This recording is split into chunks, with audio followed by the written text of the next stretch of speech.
Put it on the card. Put it in the bag. These 3 bags used to be 6. Seems like the only thing going up these days is your credit card balance. If only there were some place to turn. Just ask your home. It's got equity.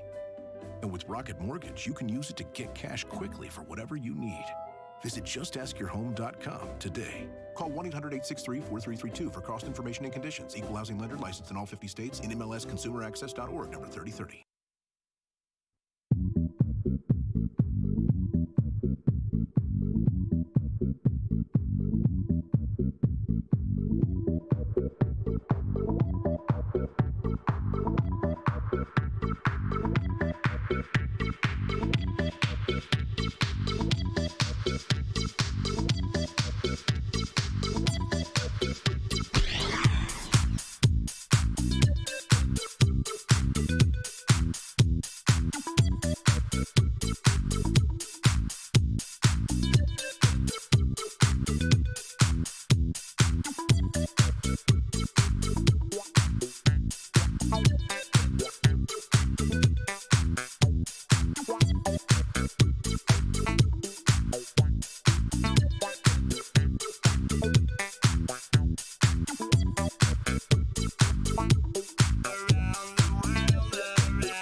What's up, motherfuckers? Looks like you won something there. Oh, God I ditched damn my it. text guy and Hang switched on. to Shut H. up, YouTube.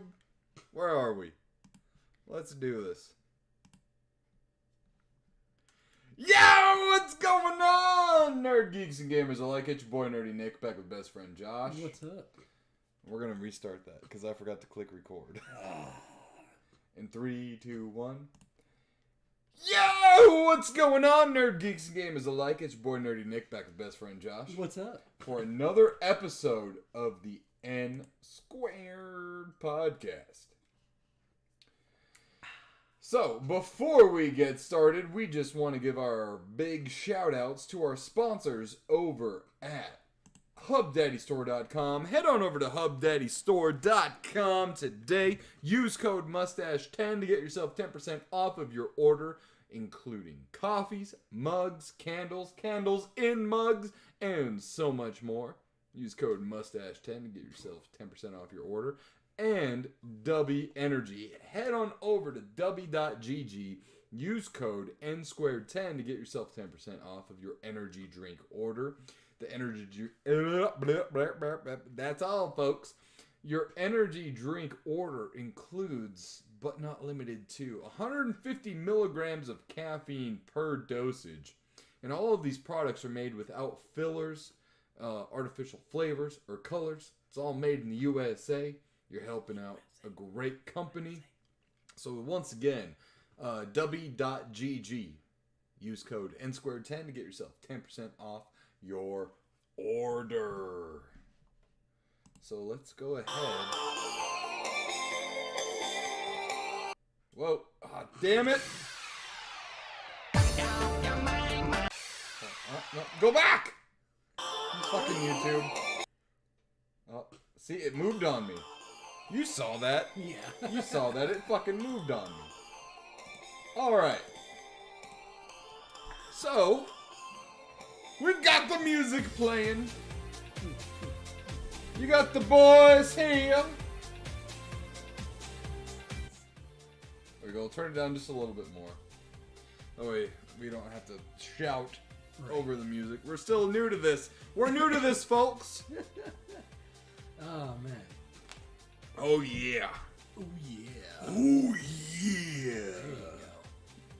It's gotta warm. You gotta warm up a little bit. Yeah.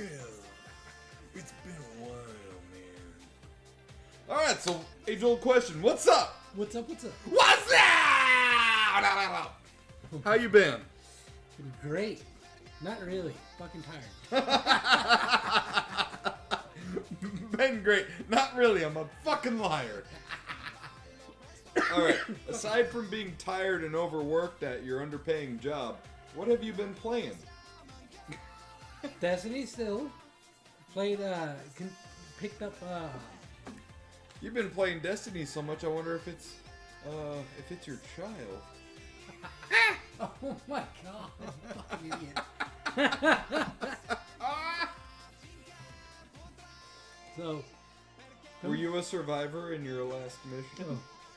No. I'm a survivor! I died a few times. So. Okay. Now, been playing that. Playing Tiny Tina's still. Playing through a second character. Okay. And then continuing on the Callisto Protocol. Yeah. Yeah, it's gotten a lot better. Is it grown on you? I'm playing it at this point just to find out what happens.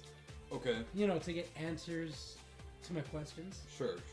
But, like, the gameplay, it did improve. It's not as fucking ridiculous as it was before.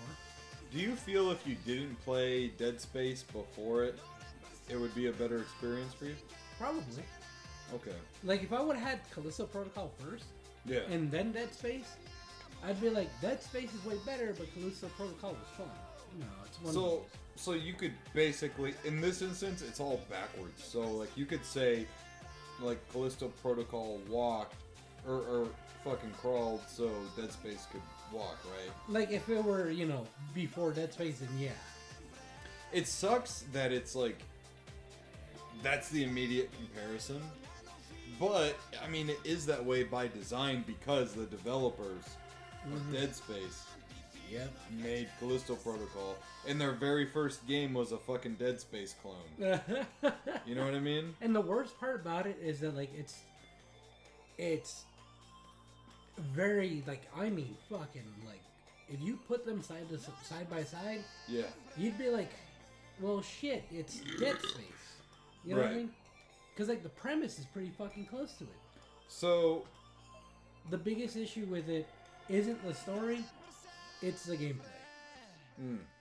Like, at least in Dead Space, the character, I get it. He was a fucking engineer. He wasn't some combat fucking expert. But at least he could move properly. Yeah. In this game, I somewhat get it. The dude got in a fucking accident. He crashed his ship, so he's not 100% fucking, good. But, like, I can walk faster than his fucking run speed. Okay. Yeah, it's ridiculous. So, okay. There is a game that I played. I don't remember what it was, but I remember... You know what it is? It's the fucking Stadium Stampede mode in AEW where you run. You don't run, like, really fast. Yeah. So it feels like you're running kind of like through mud almost. Yeah. You know? And it sucks, too, when you're getting chased by someone in a fucking golf cart or a horse. And you're like, oh my god, I'm gonna die! You can't get away. Yeah. Like, the dodge mechanic, I really wish they would have put put it how in most games where you gotta press the button and then dodge. Mm-hmm. But that one is literally, you gotta wait until the enemy swings or, just hold the left fucking joystick. Mm-hmm. Or, how's the audio, by the way? We got 2 people watching right now.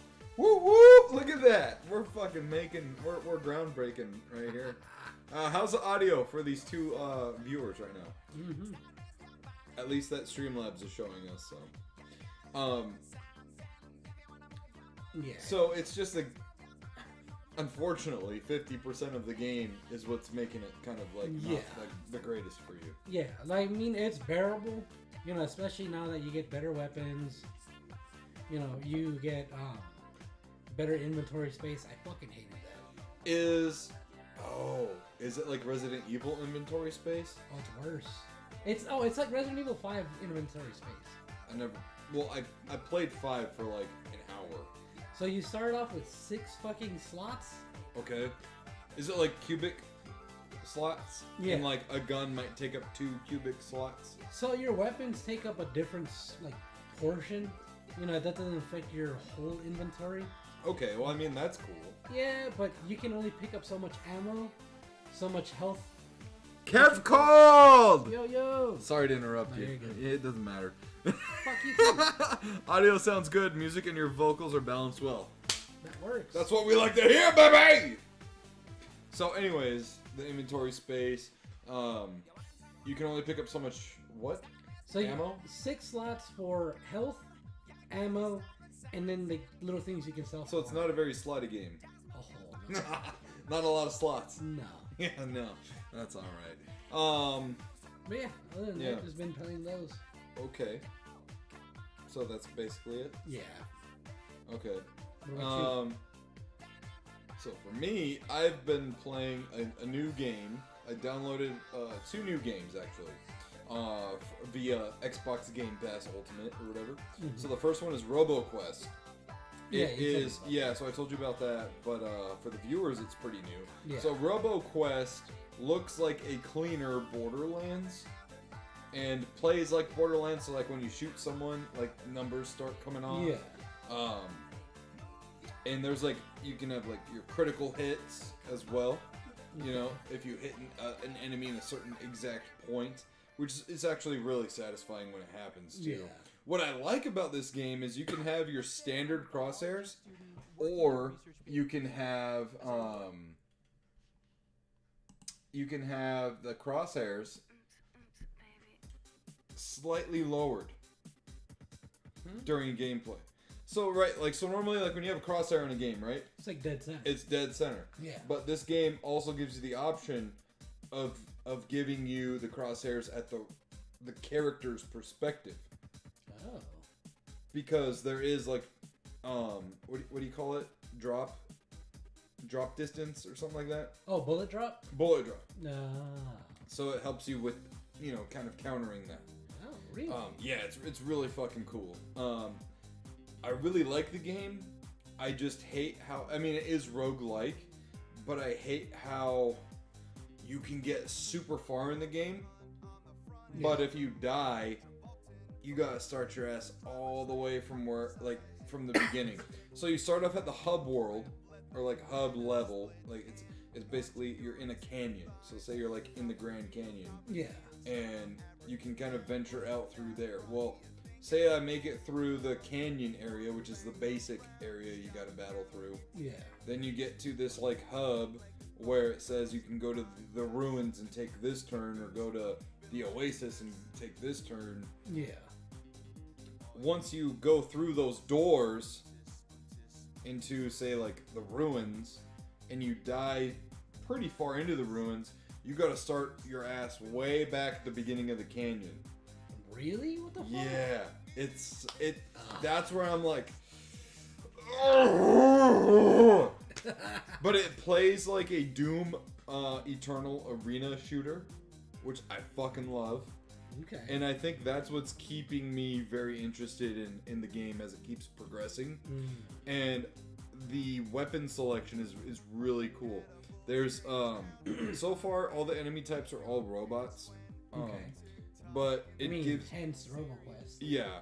But it gives you fucking like shurikens and throwing knives that you can use. Okay. And like say you don't hit an enemy, it'll fucking bounce. So you can literally like strategize how you're gonna fucking throw these things. Oh, I love that kind of stuff. And then it's also got like bow and arrows too. Okay. That are really fucking strong. It's got like energy-based weapons, elemental-based weapons, which I guess kind of, well, no, they're not so much elemental to energy-based and stuff. And then you also, say you're in the middle of a fucking battle and you're like fucking shooting up the place, right? Yeah. You can level up in the middle of a fucking battle, press up on the D-pad, pauses the game, and then you can level up. It'll give you like two options. It'll give you two options. You can have this perk or this perk right now. Which one do you want to carry you through this run? So if you die, those perks get taken away, right? Exactly. What about your weapons? No, yeah, your weapons go away too. You start off with a starter pistol, which is pretty solid on its own. The starter pistol will carry you through the canyon level, or the canyon area, but every time you restart, you get to open a box right before you have to go and actually play, and the box will open up and it'll give you two weapons to choose from. Yeah. Let's see here. Snark says the Tekken 8 God of Destruction is here. Hold on, I need to re-say that. The Tekken 8 God of Destruction is here! So I should be a ring announcer, bro. I'm fucking good with that shit, man. I can fucking hold and carry a note. And then Kev called, said, I've been playing through Golden Sun the last couple of weeks. Haven't played it since 02. Dude, Golden Sun, are you playing it on the GBA? Golden Sun. Yeah, it was I believe it was originally released on the Game Boy Advance. Pretty underrated RPG that, as of late, from what I understand, has really picked up a kind of like late deserved fan base. You know what I mean? So it's turned into a cult classic type thing. It's on the Switch Online. Oh, you have the expansion pass, don't you? Dude, I'm not gonna lie, man. I've been very fucking tempted to do the Switch Online like the upgrade? expansion pass. Yeah. Yeah. Did yours renew? Did you ever have the online membership for your Switch? I do. Oh shit! I haven't even checked if it automatically renewed. If it didn't,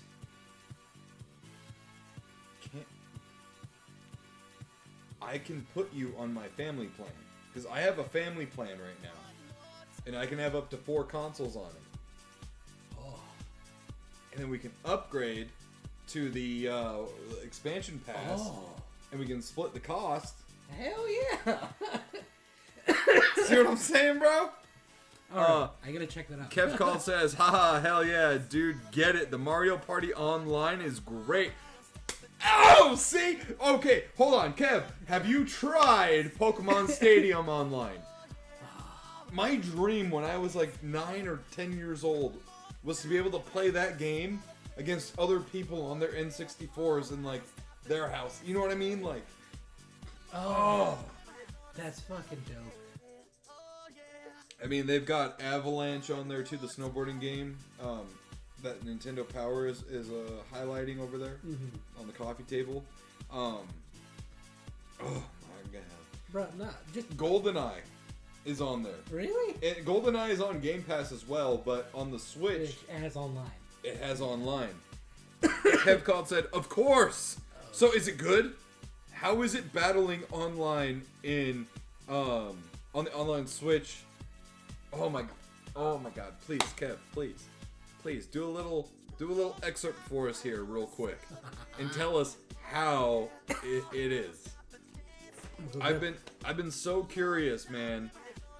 Like, Kev Called says they have 1 and 2. I played a buddy recently and got wrecked. He says it runs really well. GoldenEye not so much. Okay, but you know what? That's fine because we could fucking play fucking Pokemon Stadium all fucking night. I know, Totally right? fine. How does Mario Kart 64 work? Have you tried that online? I'm assuming you have. I mean, if I had the expansion pass, that might be one of the first things I'd fucking try. I know.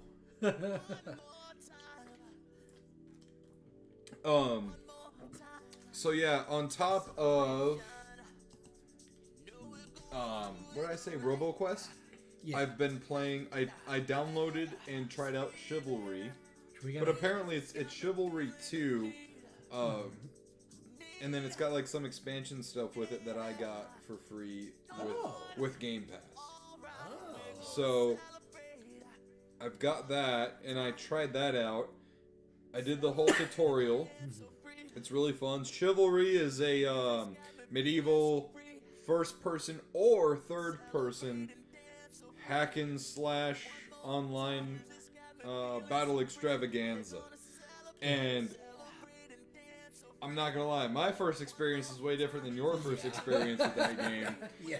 I did exceptionally well, especially I did so bad in the tutorial.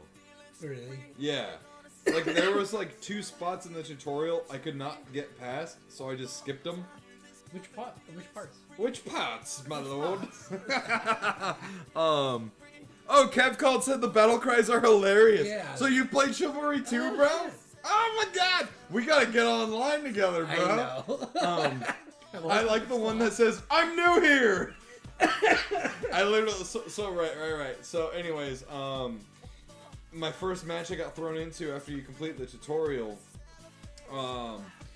I double clicked X and he goes, "I'm new here!" But it was great because it timed up perfectly, dude. I had held down the buttons to throw. Yeah. And then I double tapped X and he goes, "I'm new here!" And then I threw the spear that has like the axe on it, and I got a kill right away. And I was like, "Yes!" And I ended up getting like 5 kills in a row. I was just wrecking shit. And then I was left with a little dagger. And I got surrounded by like 3 people. And in my head I was like, "Don't freak, just remember your training." So I dodged out of the way, and one of my guys, my teammates, just comes running from literally Randy Orton style out of nowhere and fucking just obliterates one guy, and I just walk up to the other and I just click like jab, jab, jab, and he fucking died. I picked up his sword, blocked, fucking did the parry thing where like when you block, you have a window to slash the motherfucker. Counter, Yeah, and I killed him, and I was like, found my new Call of Duty. Oh man, we gotta all hop on that shit. Oh my gosh, that would be so much fun. Kev, message me on Instagram, dude, or Facebook or whatever, and send me your fucking gamer tag so we can play, dude. It'd be so much fun. Yeah, and we'll get Josh on it too. Well, so I heard that they have crossplay, but it's in beta. Well, if he has so gamer tags are for Xbox. No, but I'm saying is like. Oh, you have Chivalry PS5 too. though. Yeah. Yeah, that's right. That's what I'm saying. It's like I have PS5. You have it on Xbox. Because I was talking with plumbers about it, and they have Xbox as well. So I forgot. I skipped one of Kev's chats here. He says decent. So that was in reference to Mario Kart. Yeah.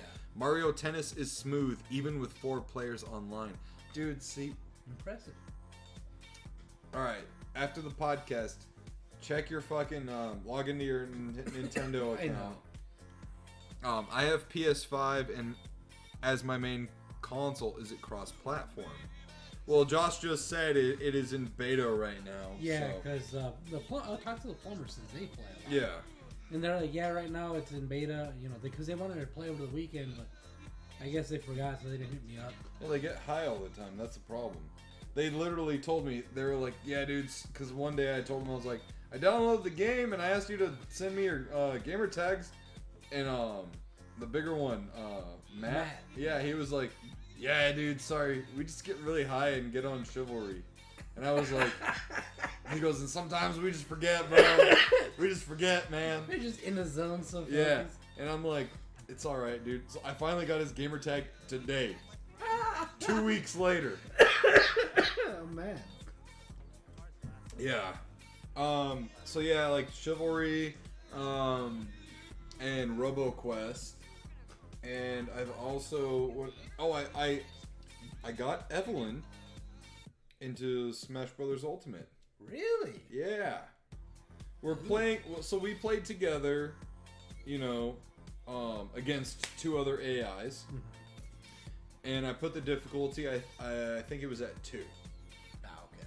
So she could get acclimated to it, right? Yeah. I mean, she skipped a ton of other Smash Brothers, so she has no idea how to play the game. Yeah. So I told her, I was like, start off with like Kirby or Jigglypuff. Jigglypuff in the right hand is OP. Well, and like the thing too is like those characters can like pretty much fly. Oh yeah. So I was like, you go ahead and pick them, and I'll take it easy on you. I'll try to just battle the bots, and sometimes it's like a little annoying because the bots just stand there while you beat the shit out of them when the difficulty is that low. Right. But we ended up playing quite a few fucking matches, man. Was she really enjoying it? Oh yeah, she was really liking it. And then she was like, wait a minute, where am I? Oh my gosh! And I was like, yeah. I told her, I was like, yeah, you gotta pay attention to who you are at all times. Oh yeah. Because your mind will just like, your eyes and your mind will play tricks, and you like all of a sudden lose track of your character. And you're like, wait a minute, where am I? And then by the time you realize it, you're falling off the map. Yeah. Kevcott says, who do you guys pick as in Smash? Who do you play as in Smash? Or, So yeah. Pick or play, yeah. So who do you normally pick? Incineroar! Oh yeah, I forgot. Yeah. It's been so long since we played. I forgot. Yeah, Incineroar bro, is my main. I love Pokemon and I love pro wrestling. Mm-hmm. And he's the blend of both. Right. And fire type is normally my type. It's either fire type or fighting type. Isn't he both? Well, I guess yes. Yeah, there you go. Yeah, it's a match made in heaven. So yeah, Incineroar is mine. And it varies on the stage, but I love Little Mac. Little Mac. Little Mac will knock the motherfuckers away. Yeah. But Little Mac is very susceptible to also, because he puts so much power into his punches, that he will fly off if you're not careful. Yeah. That's why I say it depends on the stages. Yeah, Luigi has that same issue. Oh, does he? Yeah, you know how he like goes to he can shoot himself like a rocket. I don't know if you know about the whole at random he can go like ultra mode and hit really hard. Yeah. If you're not careful, that shit can fly you off too. Yeah. Because you're anticipating a short burst and it's like. Yeah. So with Little Mac, his B is almost better than his fucking smash. Yeah. Because Little Mac can charge up that punch and then launch himself, but then his smash is more of a controlled haymaker. Yeah. Kev Called says, haha, nice. Little Mac is a beast. Knows how to toss hands. What about you, Josh? What are your mains? I normally main Marth or Piranha Plant on Ultimate, yeah. Piranha Plant. Dude, have you fucking tried Piranha Plant? No, so I have Piranha Plant. Oh, Piranha Plant is the only DLC character I have. yeah, because I think it was free for everybody. It was free for everybody if you got the game within a certain window. Oh, yeah. You need to use him. Piranha Plant is a I fucking thought it's a monster. girl. Is it a girl? Oh, I don't know. It's a plant. That's all I know. Well, yeah. Piranha Plant plays a lot like King Dedede.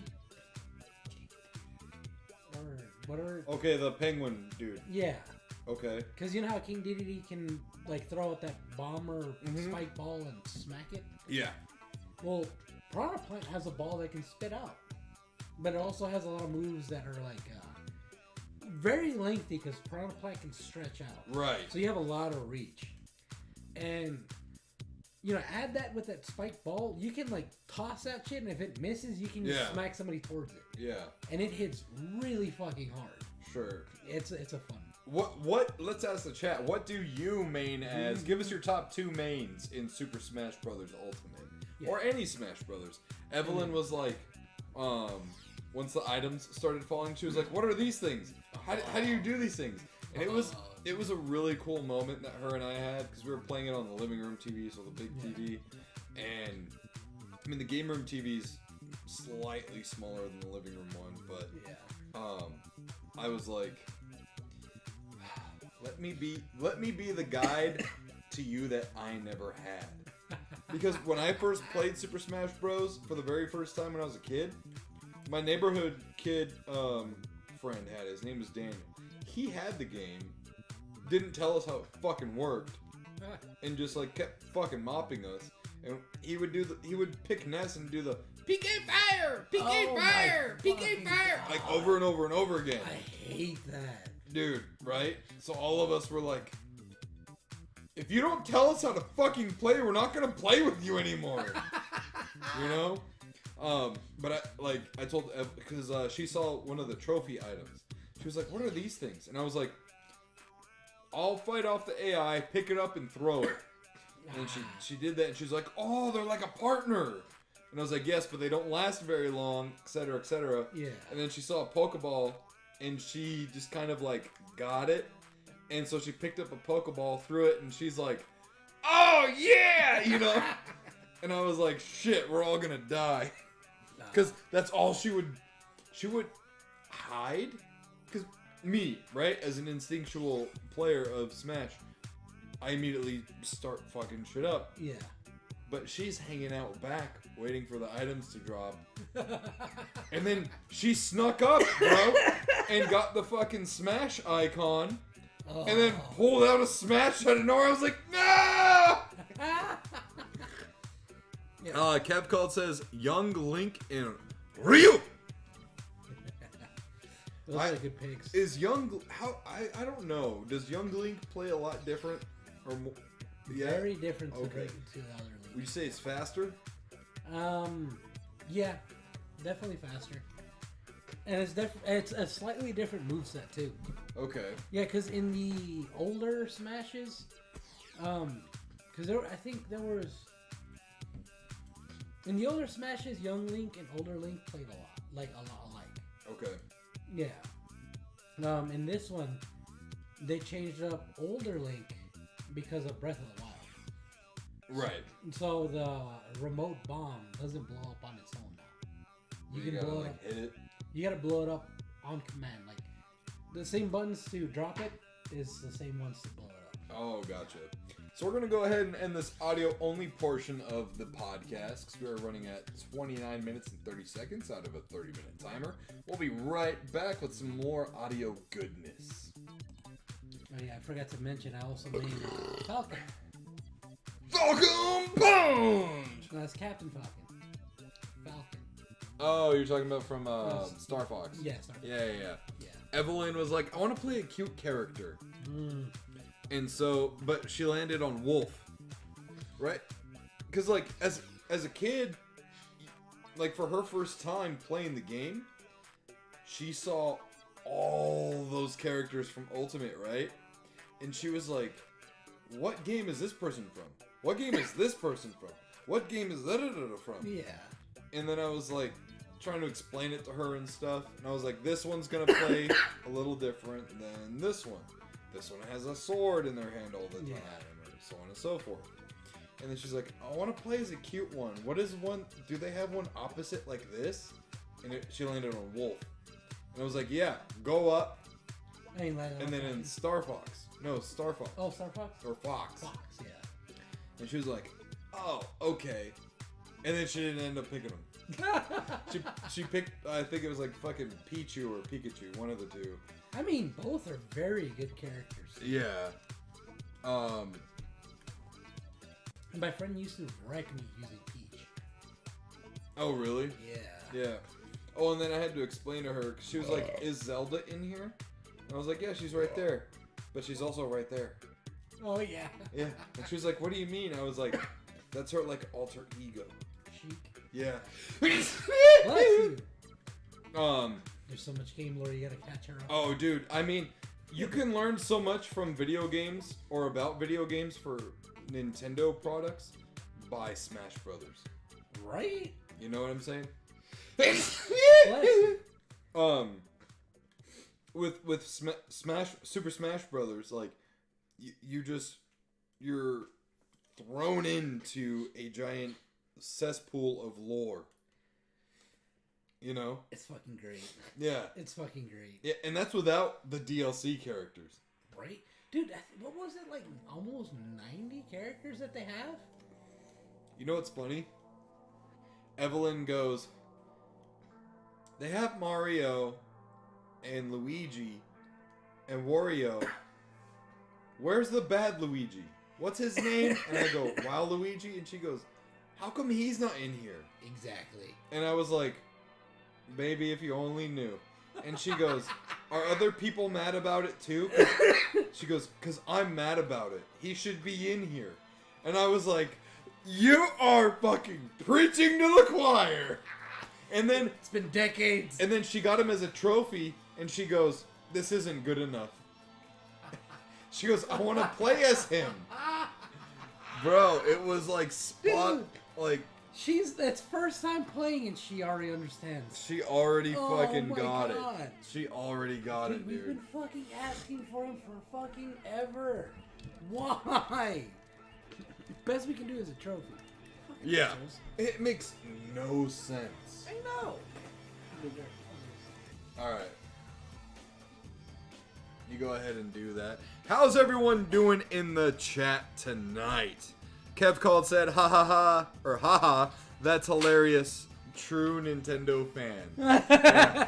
I mean, her very first console was the OLED Nintendo Switch. Her own very first console. Yeah. And all she's known is, like, Nintendo properties, pretty much. You know what I mean? It's a good way to start. She does play a lot of games via Game Pass, which is pretty cool. So she'll play, like, Gang Beasts, Minecraft, Zoo Tycoon, some other things like that, you know what I mean? But in her room that she always has access to is her Switch. You know. Alright. So, we're gonna go ahead and hop into the heavy here now. The nitty gritty. The nitty gritty. We'll keep the music on. I don't think that's in poor taste. You know it's alright? Nah, I don't think so. Yeah. Okay. I mean, it's a news topic. Mm-hmm. Alright, guys. Before I get started on the record and stuff, I know our audience is predominantly a majority male, but I feel like I would do people a disservice without giving like a little bit of a trigger warning. This stuff that we're going to be talking about now is pretty vile, pretty nightmarish, as a matter of fact. If you or you're very close to someone who has experience with SA. We'll leave it at that. You know what SA is. Just know that we're going to be talking about some very serious allegations regarding SA and SA trafficking. And whatever we're going to be talking about is our opinions on the matter when it comes to our thoughts. Yeah. And everything else will be read from articles, and I will be giving the article source and the author. So we're very clear on that. So there's no anti-defamatory or any defamatory lingo going on here or there. None of this. I'm basically covering our asses for legal reasons. Yeah. This will be the first and only disclaimer for that. And this portion of the podcast is on the video live stream, and it will remain throughout. So this disclaimer, if anyone does choose to or decide to go after us, the evidence is here that our thoughts on what we're going to be talking about is our own thoughts. They are speculatory. They are opinions. Not fact. Not factual. Yeah. Unless we are referring to the factual words through the article that were written and printed by said author of article. Alright, so I say that all because this is some pretty heavy stuff. So we're going to go ahead and start recording the audio only portion in 3, 2, 1. Alright, and we are back. So, check out our YouTube live stream that has been recorded on 1/29/2024. We're coming to you at the 46-minute mark here. I would say between 44 minutes to 46 minutes, there will be our disclaimer there for the topic we are right about to talk about. This is over at the NSquared Podcast YouTube channel. So this is brought to us by CNN Business. The WWE knew Vince McMahon was a liability. So why did it bring him back after his scandalous departure? Actually, we're jumping a little bit ahead of ourselves here, so let's go ahead and type in Vince McMahon Wall Street Journal. Okay, this will be brought to us, instead of the Wall Street Journal, this will be brought to us by the USA Today, written by Jordan Mendoza. This was written and published on January 25th, 2024, updated at 7:10 p.m. on the 25th as well. Oops. Alright.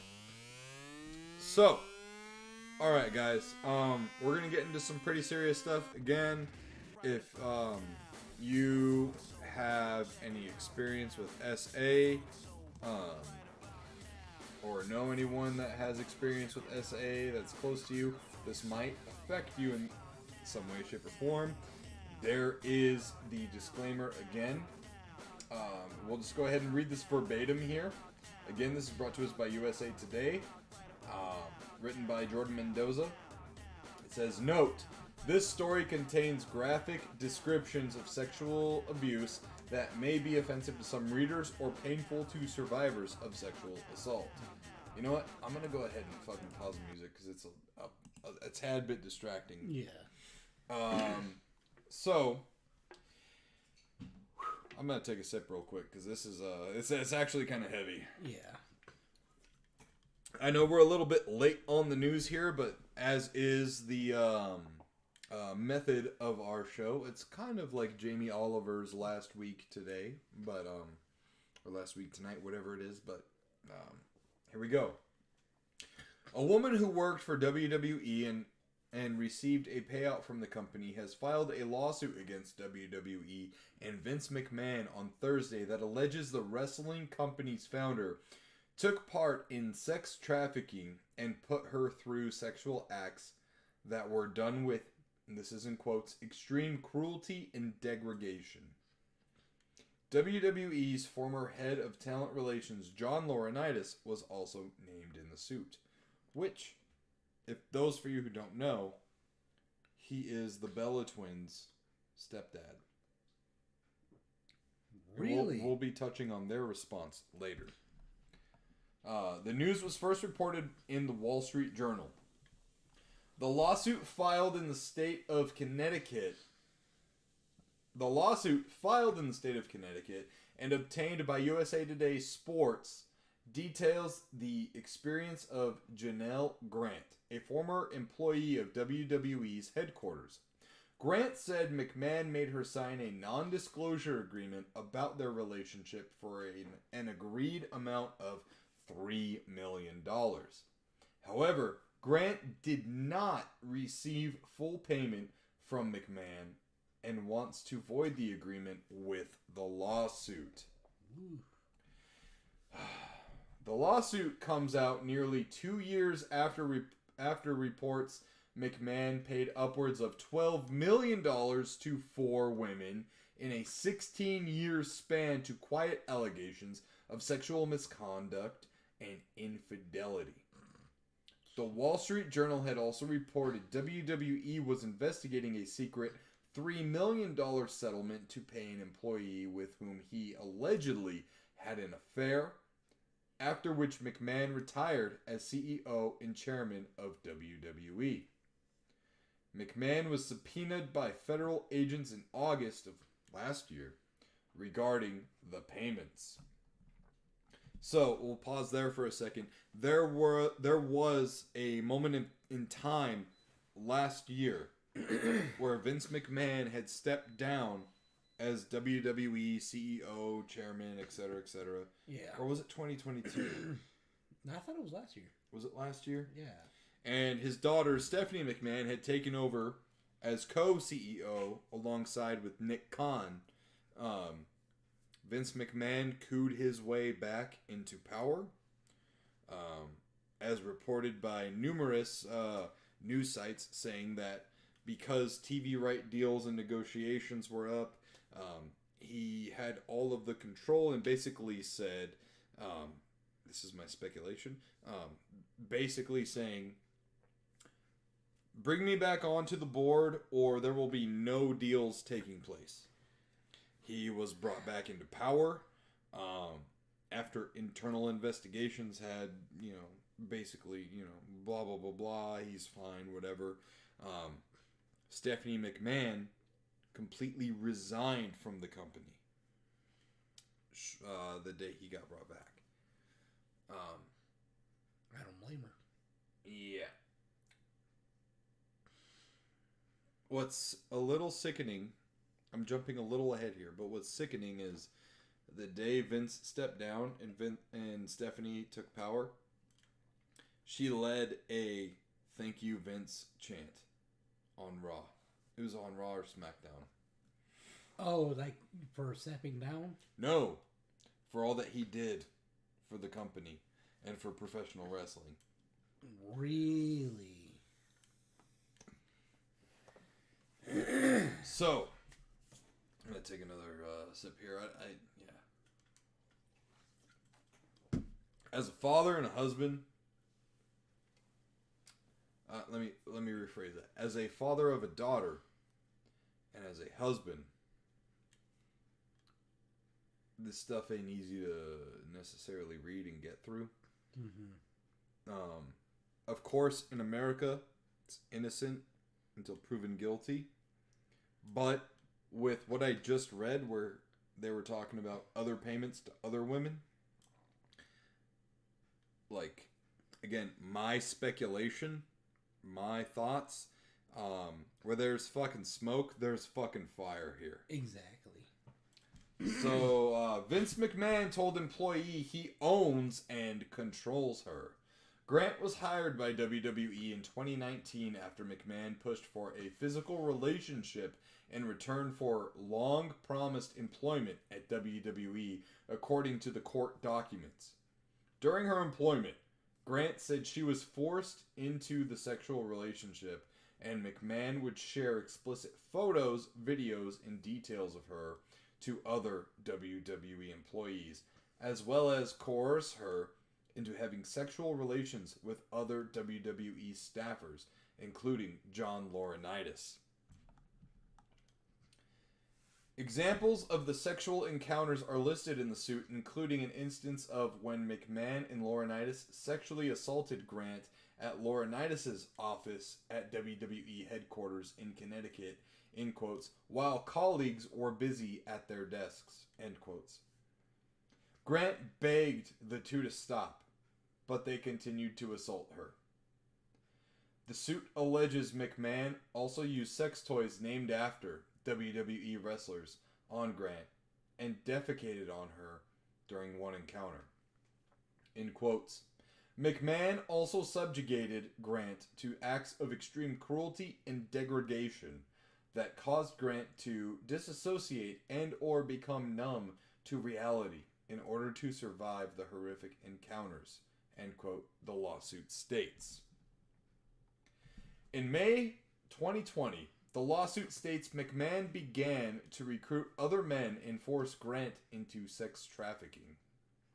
Text messages allegedly from McMahon show he told Grant he'd, in quotes, find more friends, end quotes, to take part in sexual encounters, and in another message told Grant, in quotes, I'm the only one who owns you and controls who I want to fuck you, end quotes.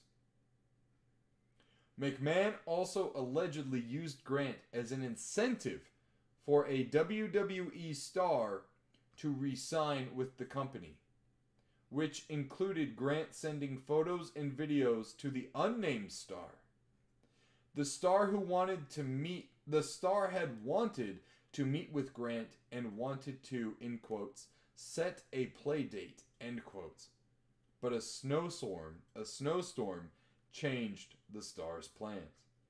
This star in focus here in the lawsuit was referred to as a ex-UFC heavyweight champion and WWE star. Yeah. That, without naming the star, in my own thoughts and speculation, refers to the one and only Brock Lesnar. He is the only WWE wrestler to go to the UFC and win the heavyweight championship. Yeah. So without naming him, she named him. Mm-hmm. Which I will say, I am fucking absolutely disappointed. If it's true. Because I was always a Brock fan. Yeah. Always a Brock fan, through and through. When he left pro wrestling, went on to try out for the NFL, for the Vikings, I was like, fuck yeah, dude. Like, hell yeah. And then when he went to the UFC, I was such a big fan of him. My roommate in college bought me and scared the shit out of me with a cardboard cutout standee of Brock Lesnar. Really? Yeah. It was a punch to the gut to read. There's like, I believe, 67 pages or 67 articles in that court document. Yeah. And it was a punch to the fucking gut to see that he was involved. Allegedly. Look, the only time I'm going to laugh is right now because we're fans of a show called Letterkenny where there's an inside joke about a guy who fucked an ostrich. Allegedly. But whenever it's brought up, there's a character named Squirrely Dan who goes, allegedly. Yeah. All right. But I need to treat this with a little more decorum. But yeah. So we'll continue on here. Dude, going off of this article real quick here. Like, a woman, a human being woman, and this is where I get my feelings mixed up in the bullshit, right? Is because I think this woman was, like, allegedly tossed to someone as a plaything. Yeah. Here you go, pal. Have your way with her. Remember, no means yes. Mm-hmm. I'm gonna take another sip here, bro. This is heavy shit, man. And look, we streamed Thursday, the day this fucking broke. But I told Josh, I don't want to talk about this right now. Yeah. I want to, I don't want to be the first. I want to be the ones who are able to get our thoughts out proper. Yeah. I should, form some opinion on it. Hear all the facts. I don't care about breaking the news. I care about, delivering it. You know what I mean? Yeah. So, it says here again from USA Today. Vince McMahon breached NDA, lawsuit states. In January 2022, the suit states McMahon told Grant his wife, Linda McMahon, found out about the relationship and he, in quotes, wanted to ensure that Grant would remain silent about his personal misconduct in order to preserve his controlling interest in WWE, end quotes. He advised Grant sign an NDA, or non-disclosure agreement, and would pay for her for it. While the discussions of the NDA continued throughout the month, the suit alleges McMahon continued the abuse. The payment for the NDA was settled at $3 million, and once it was signed, Grant received a $1 million payment, and she left the company in February 2022. A few days later, McMahon and Grant met, and he, in quotes, commanded, end quotes, her to do, in quotes, one last thing, end quotes, by forcibly making her perform oral sex. In March 2022, the same WWE star that had been in contact with Grant previously had reached out to her, and she sent explicit photos to the star, in quotes, in line with McMahon's orders, end quote. The two didn't ever meet in person, and thank God for that. The article continues. The lawsuit asks for a ruling that the NDA is invalid under state and federal law, and McMahon breached the agreement by only paying $1 million of the agreed $3 million. The suit states Grant will prove in a trial she will need, in quotes, lifelong treatment, end quotes, because of the, in quotes, pain and suffering, end quotes, caused by McMahon. McMahon currently serves as chairman of TKO Group Holdings, the company that owns WWE along with UFC. On Tuesday, when Dwayne "The Rock" Johnson was appointed as a board member of the company, McMahon was present with the other TKO executives and Johnson as he rang the opening bell of the New York Stock Exchange. So, obviously, this was written before his resignation. Yeah. We're going to go ahead and... I gotta pee real quick. Okay. I will go ahead and continue on reading here. Yeah. We've already discussed it, so I kind of understand what's going on. So we're at 18 minutes, just FYI. Yeah. TKO Holdings, or Group Holdings, McMahon respond to lawsuit.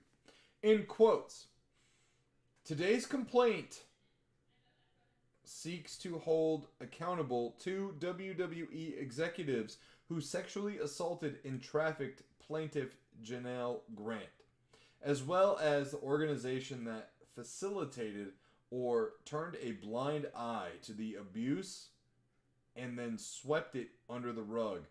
End quotes. Ann Callis, an attorney for Grant, said in a statement to USA Today Sports.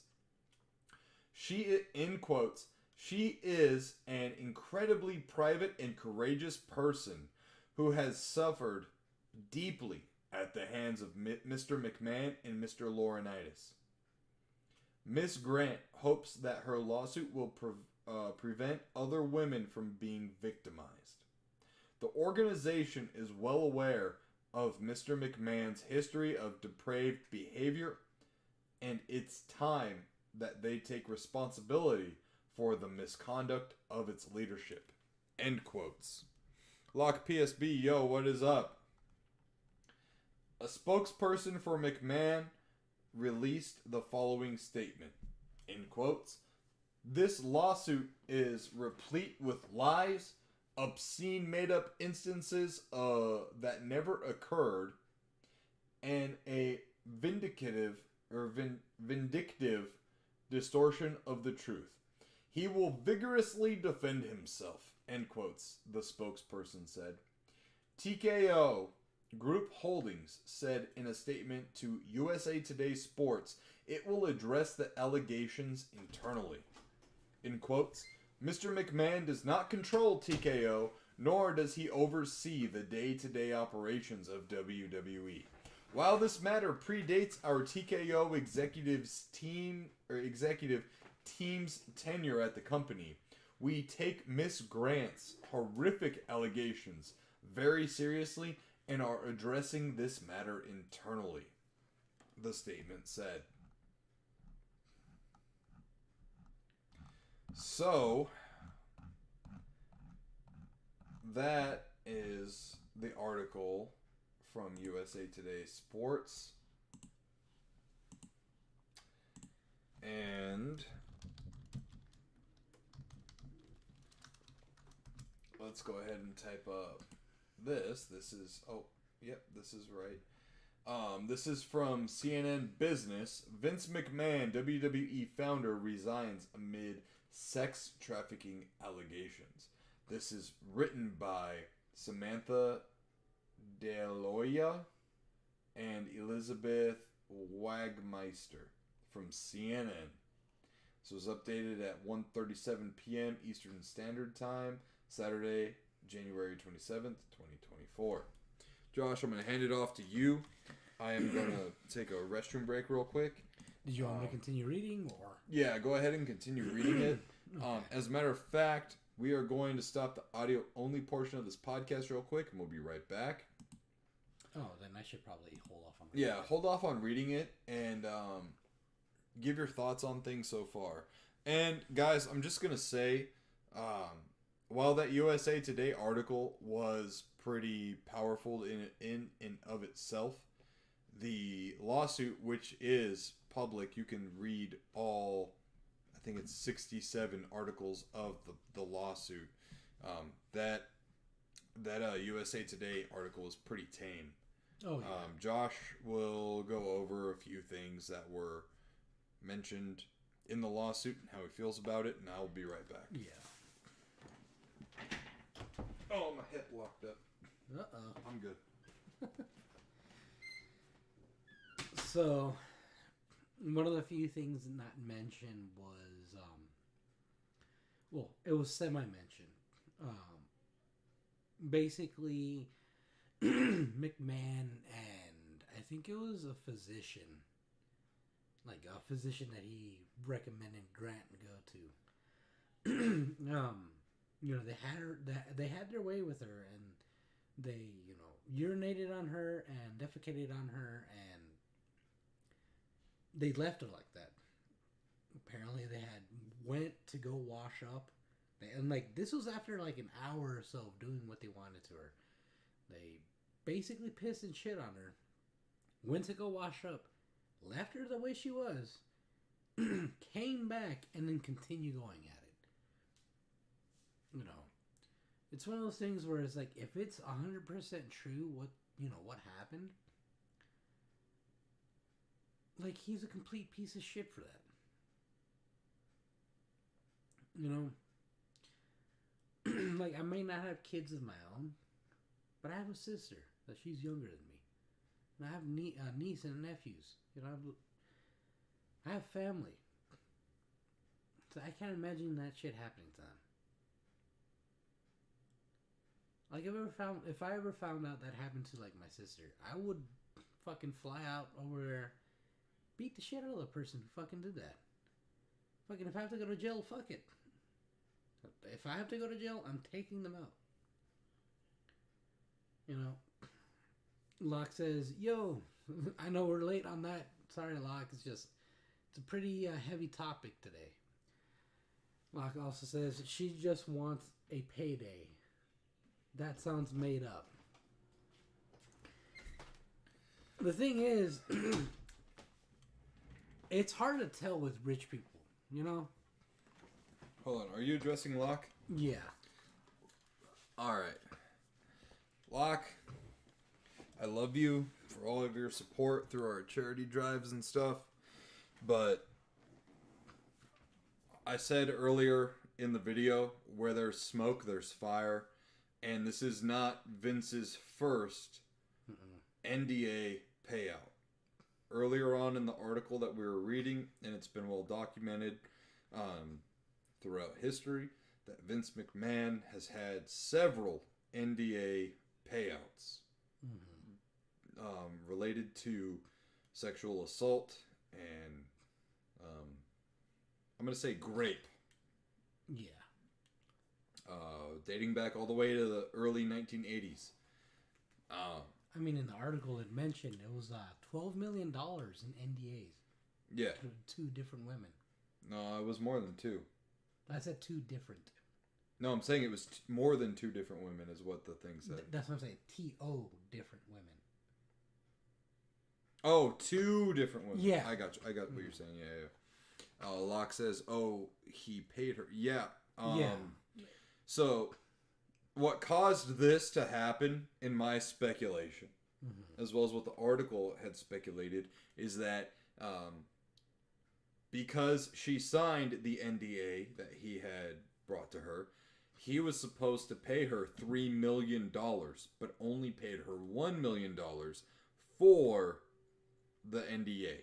So because he did not keep his part of the deal up, she decided to file this lawsuit, which, by any and all accounts of everything that's been listed here, she's well due more than the $3 million. Right. We'll get to our personal thoughts and feelings of things Like after we get some of this stuff out. I just want to read the news here first before we give our very thoughts on the matter. That way we're not just rambling and talking about this stuff and you guys are kind of maybe not caught up all the way. But Locke, I did want to address that real quick for you because and for others who might have the same thoughts, who aren't just fully caught up on this thing. This is not Vince's first time around this subject matter. Yeah. And look it, Josh and I, we're not fucking virtue signaling keyboard warriors. We're not social justice warriors here. But we are human and we do have hearts and we do approach these things with a serious decorum. And also, we're not, I will speak for myself. I'm not the kind of person to hop on the bandwagon of believe all survivors, believe every woman that speaks out. Right. Because there are bad faith actors in that realm. Yeah. There are women who will do what you're suggesting because, you know, they slept with a famous person and then after they slept with them will want to sue them for rape. Yeah, no, and I so on and so concur forth. with you on that. Yeah. You know? But when this is brought out and text messages are provided and so on and so forth. I mean, like, sure, a text message could be altered, but bruh, at that point, when you're submitting 67 or so court documents, are you really going to want to try to fabricate a text message? Because at that point, all you're doing is putting yourself in the crosshairs. You might not be in the reticle dead set, but... Like this is going to sound a little bit mean, but I got to say it. If she's dumb enough to sign an NDA and not go directly to the courts about this first, she's not smart enough to alter, text messages. Well, again, I think this... I'm not trying to get too much into our feelings here yet, but this lawsuit, while she is suing for sex trafficking, unsafe work environment, etc., it's also a lawsuit on breach of contract. Yeah, and because he breached the contract by not paying up. Yeah, speculatively, of course. Yeah, so look at anything I've said on my own feelings throughout this entire stream are just my feelings and thoughts. They are not fact. They are not, what has transpired. They are my thoughts on this thing. They are my opinions. They are not fact-based. I'm just saying this because I am very sure WWE and the World Wrestling Entertainment Company is on high guard. Oh, definitely. And looking to sue anyone and everyone who is covering this stuff for libel and et cetera, et cetera. Again, my thoughts and stuff on this alone. So we'll go ahead and continue in 3, 2, 1. All right, audio only listeners, we are back. So now we're going to go ahead and hit up the major news announcement that followed the initial lawsuit that was broken by the Wall Street Journal. So this was brought to us on Saturday by... We read the USA Today. Well, the Wall Street Journal was the first outlet to break it. Actually, we'll go ahead and read Brittany's chat here. She says, women sometimes might not have the courage to say something until later on. He was a powerful man, and she probably needs a lot of therapy to help with her trauma, if it's true. And again, what we read from the article doesn't disclose everything nearly. The article was very PG. Definitely. I hate the guy, but if you go to JD from NY's YouTube video with him and Andrew Baydala covering this news as it broke, they go into very grim detail about the things that are alleged. Oh, yeah. So... Like, he actually reads some of the court documents. Yeah, and his co-host, Andrew, was like, I don't think we need to go that far into detail because it is that fucking grisly. Mm-hmm. But even still, like, in her position, she's promised by the fucking CEO, allegedly, of everything, like, advancement. You're going to be fucking set. Allegedly, he had promised her vice president status in the company. Yeah. So, again, of course, you're put in that position. Speculatively, you might take some abuse, but I think also there's a little bit of brainwashing here, too. Yeah. You know what I mean? And manipulation, so... Anyways, this is brought to us by CNN Business. This is written by Samantha Deula and Elizabeth Wagmeister. Written on Saturday, January 27th, 2024. Take a sip. Vince McMahon has resigned from his role as executive chairman of TKO, the parent company of WWE, following disturbing allegations of sexual assault, trafficking, and physical abuse. The allegations came to light in a lawsuit filed by a former WWE staffer, Janelle Grant, who worked at the headquarters of the wrestling behemoth McMahon founded. Which is a lie. He did not found it. His father did. No. McMahon has denied the allegations and said he is prepared to defend himself in court. But in a statement Friday, McMahon said that he has resigned. In quotes, out of respect for the WWE universe, the extraordinary TKO business, and its board members and shareholders, partners and constituents, and all the employees and superstars who helped make WWE into the global leader it is today, I have decided to resign from my executive chairmanship and the TKO board of directors effective immediately.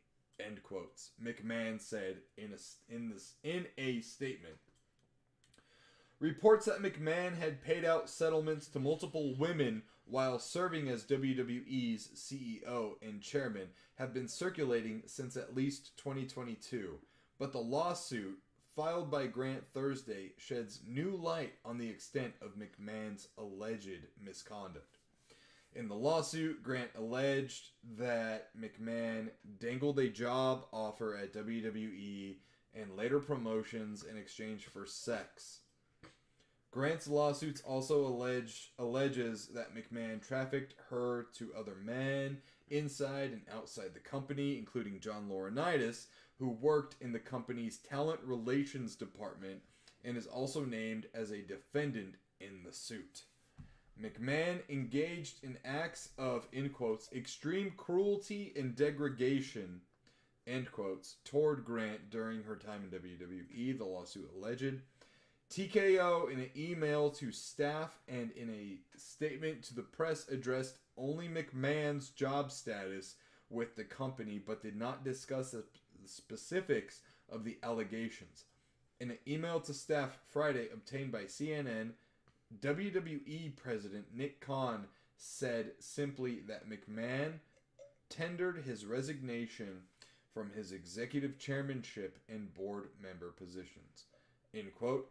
He will no longer have a role with TKO Group Holdings or WWE, Khan wrote in his email. On Thursday, after Grant's allegations were made public in a lawsuit, the company said, in quotes, McMahon does not control TKO or oversee day-to-day operations at WWE. So,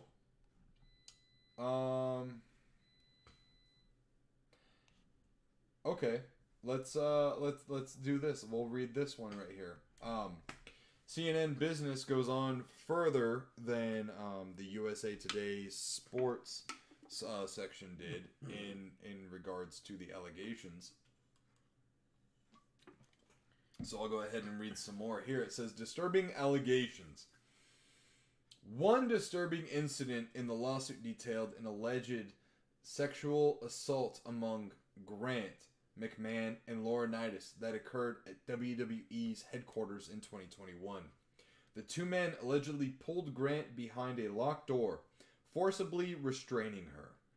As she begged them to stop, one of the men allegedly said to her, "No means yes," in quotes. In a statement to CNN on Thursday, Grant's attorney, Ann Callis, said the lawsuit sought to, in quotes, hold accountable two WWE executives who sexually assaulted and trafficked plaintiff Janelle Grant, as well as the organization that facilitated or turned a blind eye to the abuse and then swept it under the rug. End quotes. Attempts by CNN to reach Laurinaitis previously did not yield response. Let's catch up a little bit with chat. There's quite a few. Yeah. Locke says allegedly, and then also says, "Well, that's classic sexual harassment, quid pro quo." I gotta agree with you there. Textbook sex. He also says textbook sexual harassment is what I mean. Okay. Still agree with you there. Snark says, "Gonna head off for now, but in the end, I just want to see." I guess he mistyped that. Gonna head off for now, but in the end, I just want to see to hell with Vincent Kennedy McMahon. No, he wrote it. Yeah, I know. Snark also even said up here too. He said, and the raspy moron behind people power. He also said, Vince literally makes me sick, and if you support Vince after all this shit, no pun intended, you're a fucking loser. And he also said this wasn't the only time that Vince utilized hush money. Right. So again, Snark hitting the nail on the head. So, we're all familiar with the Bella Twins, right? If you've been a fan of WWE's pro wrestling between, the aughts of the 2000s, right? You're probably familiar with the Bella Twins. They also have their own show, or had their own show on the WWE Network. It was like Total Divas. It was also on USA Network. Yeah. It's Brie and Nikki Bella, right? Is that right? Yeah, Nikki and Brie Garcia, formerly known as the Bella Twins. Their stepfather is John Laurinaitis, the second person named in this lawsuit. John Laurinaitis was head of talent relations and Vince's right-hand man. Also, their stepdad. Before we go any further, Locke says, so did Vince do it, or were there someone else tag teaming her? Pun not intended. No, so what's alleged here is that Vince was the ignition to it all, and then once he had his fill, he would toss her to other male members of the WWE company and talent in the company. I mean, and also it's in the article that there were times where it was Vince and Laurinaitis going at it, together on her. Like what I just read from CNN. And also, I'm gonna take a puff of that. Oh yeah.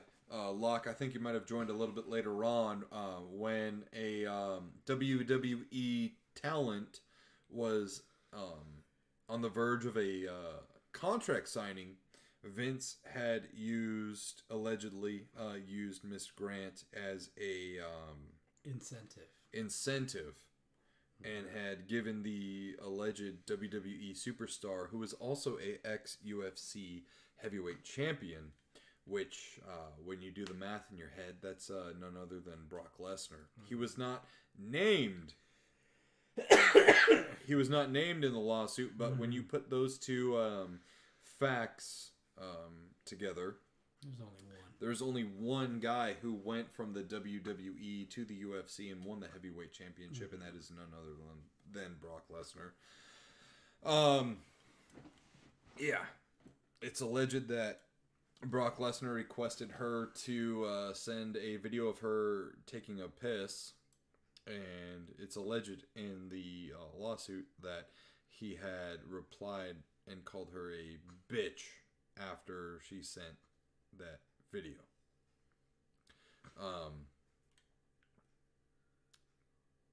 But yeah, there's a lot of other stuff in the lawsuit. This is my abridged version of it because I don't have it right in front of me, but apparently Vince and his physical therapist or something or another like that, personal assistant, I can't remember. It was a physician. A physician of some sort. Got a 2-for-1 deal on her over a massage table, and it was forcibly, and they had even gone as far as defecating on her. Went on to clean themselves up, left her in the state she was in, and then resumed the activity for an hour and a half. No, it was like an hour and a half, and then they went to go clean themselves. No, they said it was an hour and a half. Just in total? In total, from what I understand from the lawsuit. Either way is fucking ridiculous. If true. He had also shared her photos and videos that he would demand that she would send to him to superstars and others within the company. So when this goes to court, it's going to bring in a lot of witnesses. Yeah. And if and when these witnesses take up the stand, I think it's going to indict a lot more people than originally I thought. Yeah, because like I said, we'll get our thoughts across here shortly after. This is like the last article I'm going to read before we give our thoughts. But we'll go ahead and read this article. This is from WrestleZone via Yahoo Entertainment. This came out today, Monday, January 29th, 2024 at 5:23 p.m. It is titled, "The Garcia Twins Release a Statement on Allegations Against Vince McMahon and John Laurinaitis." Nikki and Brie Garcia, formerly known as the Bella Twins, have released a statement about the allegations against Vince McMahon and their stepfather, John Laurinaitis. On January 25th, Janelle Grant filed a lawsuit against Vince McMahon, John Laurinaitis, and WWE, in which she alleges that McMahon and Laurinaitis engaged in sexual assault and trafficking of her. A spokesperson for McMahon later said the lawsuit was replete with lies. In a post on Twitter, the Garcia twins released a statement about the allegations. And this is from their shared Twitter or X account at Nikki and Brie. It says, in quotes, "We are shocked and disheartened with the recent allegations against members of the WWE. It has been a lot to process since we found out this past week, just as you all did. This is something we don't stand for or condone from anyone, no matter who they are. We want all women to feel safe and supported in the workplace and in their everyday lives." End quote. The article continues, Nikki and Brie are the stepdaughters of John Laurinaitis as he married their mother in 2016.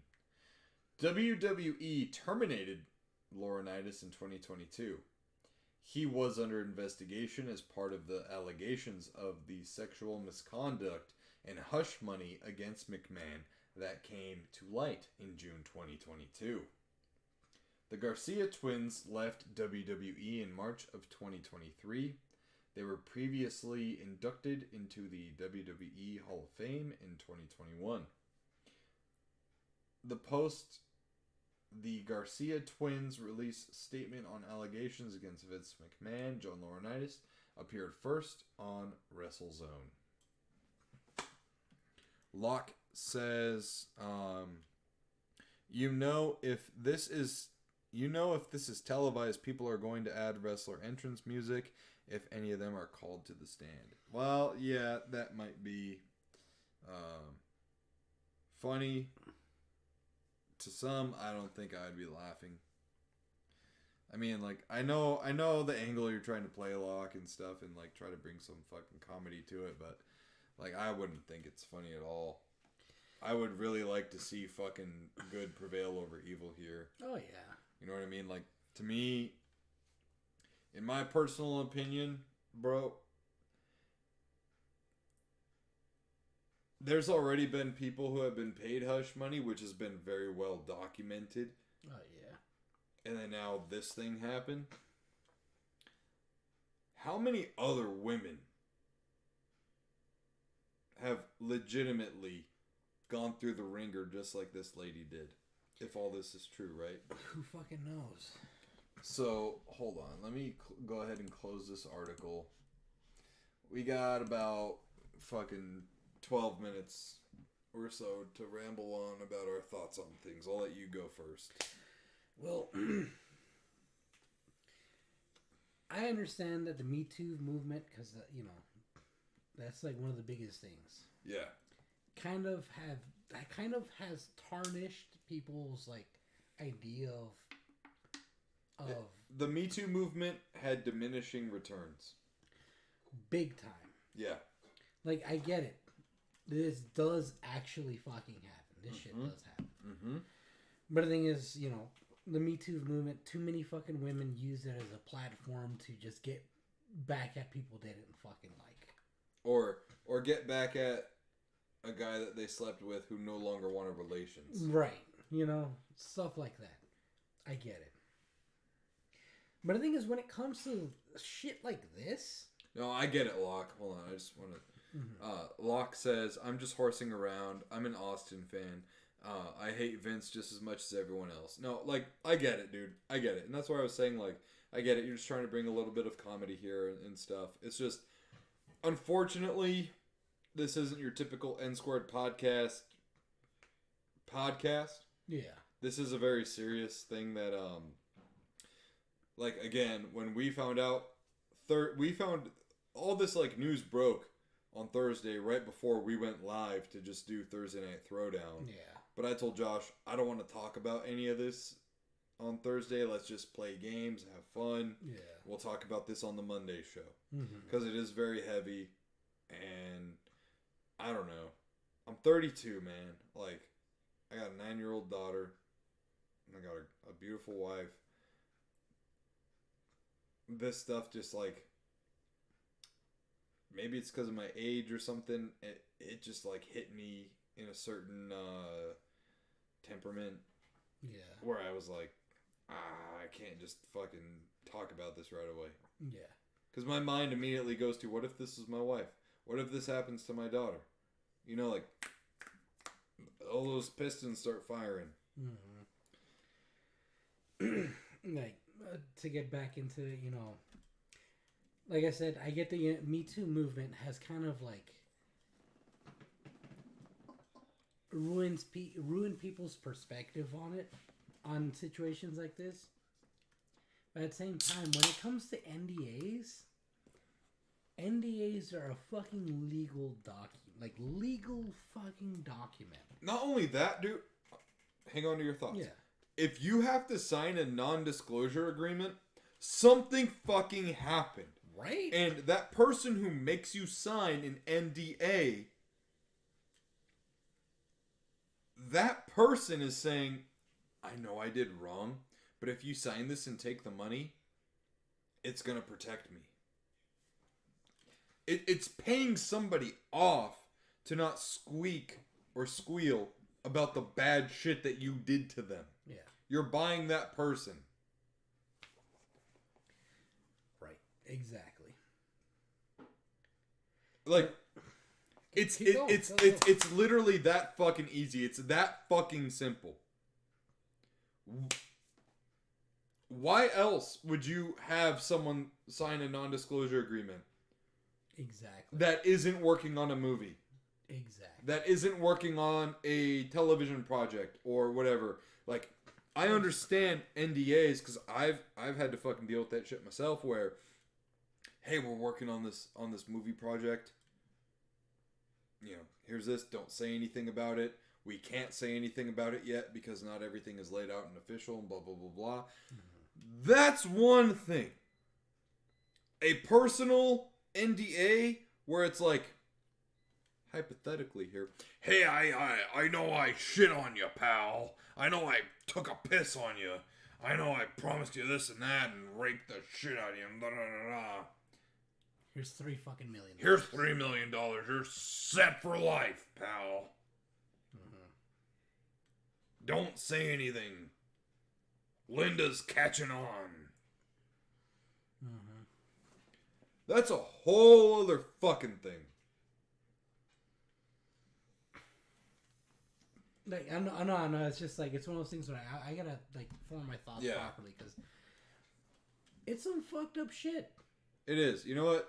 We're at 22 and a half minutes or so on the audio podcast. We're going to come right back. All right, I'm going to take a tinkle then. Yeah, go ahead. Yeah, because, we got to discuss this. Yeah. It was fucking... Man, I had so much other news to talk about on the show, but this is... Keep going. Yeah.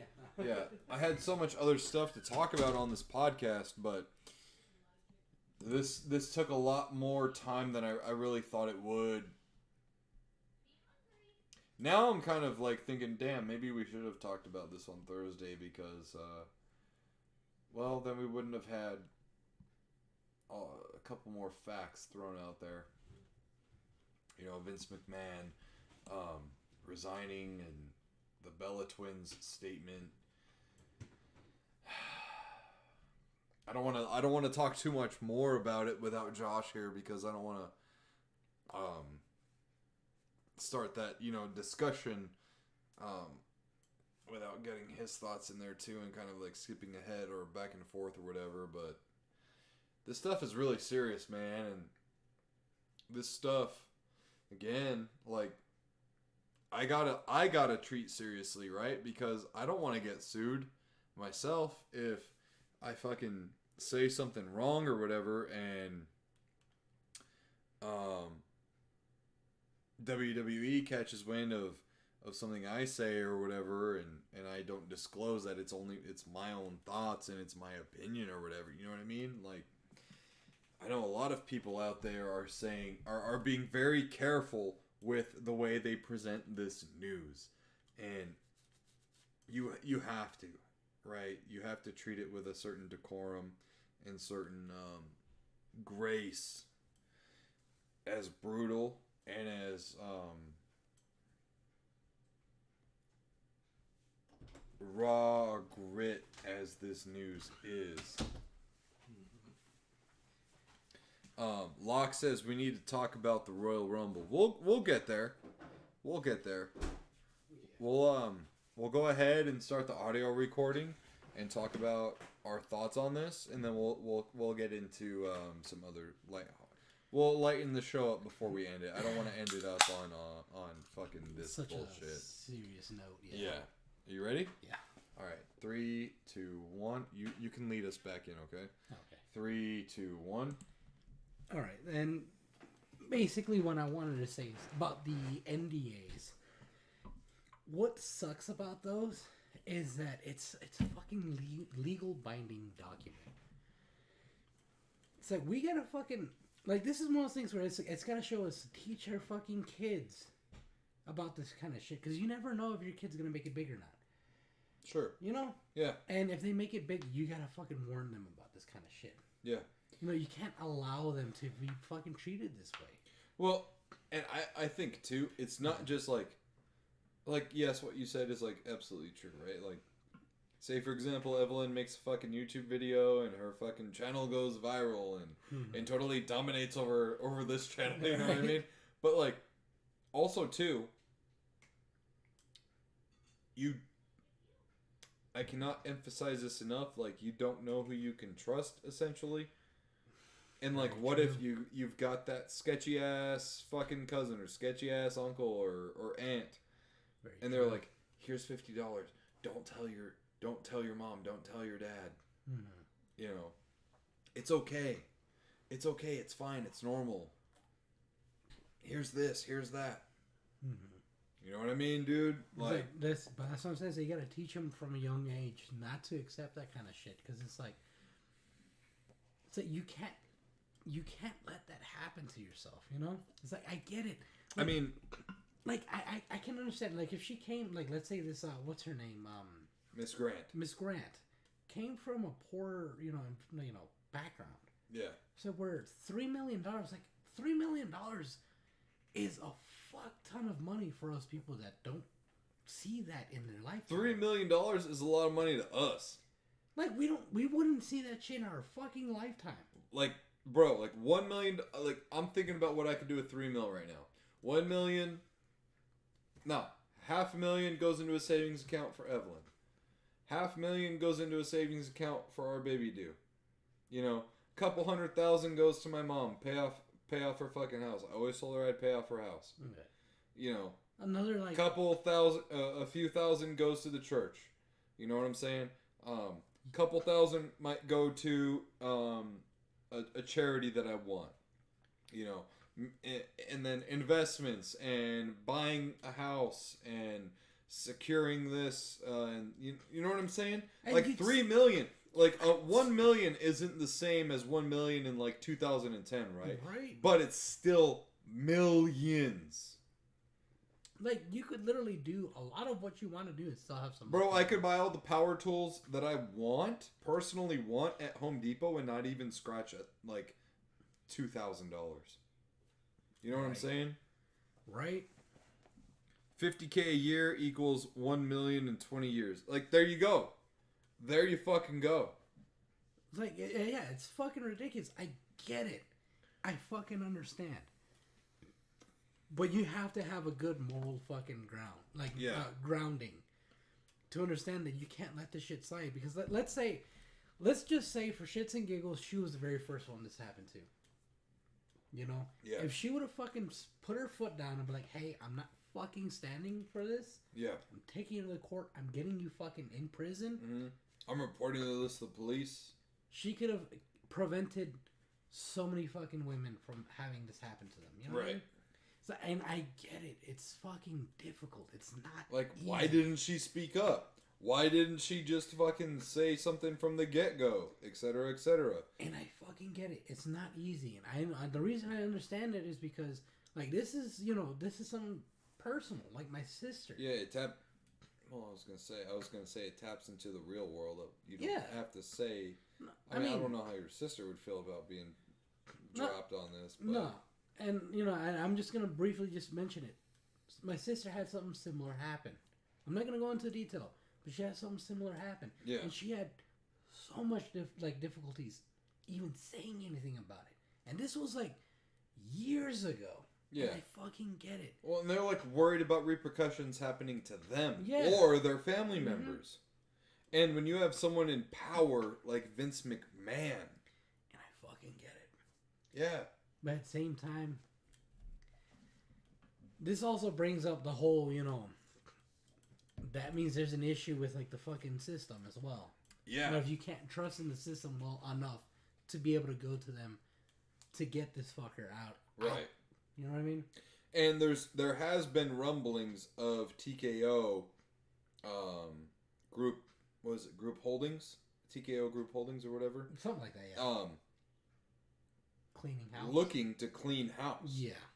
And just get rid of anyone and everyone who is somewhat close to Vince McMahon, which includes everyone's fucking favorite Triple H, who is basically the now Vince McMahon.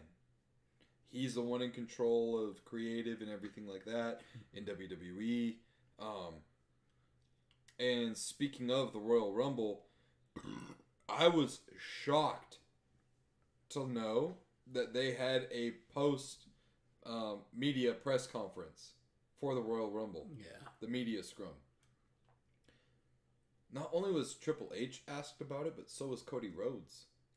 Fuck. Someone even asked fucking Cody Rhodes about it. Damn. And Cody Rhodes had a more diplomatic response than Triple H did. Someone asked Triple H straight up, did you read the court documents? Mm-hmm. Triple H, this is not verbatim. This is my... it's basically his, like... my rough go-around. Yeah, it's like his breakdown of it. Yeah. In lesser words or whatever, Triple H basically said, no, I didn't read it. I know for a fact he said, no, I didn't read it. But he went from, no, I didn't read it, to, I just want to focus on the positives. Because we had a great week, with the Netflix deal that just dropped. Fuck, we couldn't even talk about the Netflix deal. Right? Like, and how Raw is going to be on Netflix, starting in 2025. We couldn't even talk about that shit. Well, now you guys know. Now you guys know. Because that shit dropped... Monday or Tuesday. Yeah. Tuesday. That shit dropped Tuesday, so it was the day after we recorded the podcast.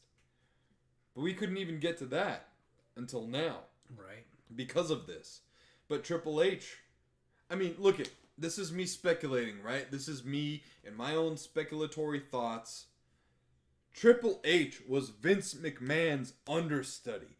Triple H is married to Stephanie McMahon.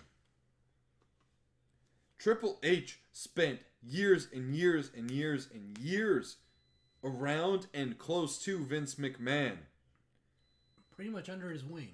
How do you not know of what your father-in-law, the grandfather to your children, is doing this shit?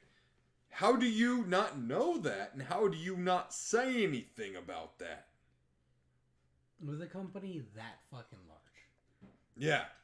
Is that because With a company that large and very few in power. Right? Like Josh and I, the night the news broke, after our stream, we chilled, we ate dinner, and we watched JD from New York in his video, or live stream rather, on the subject matter.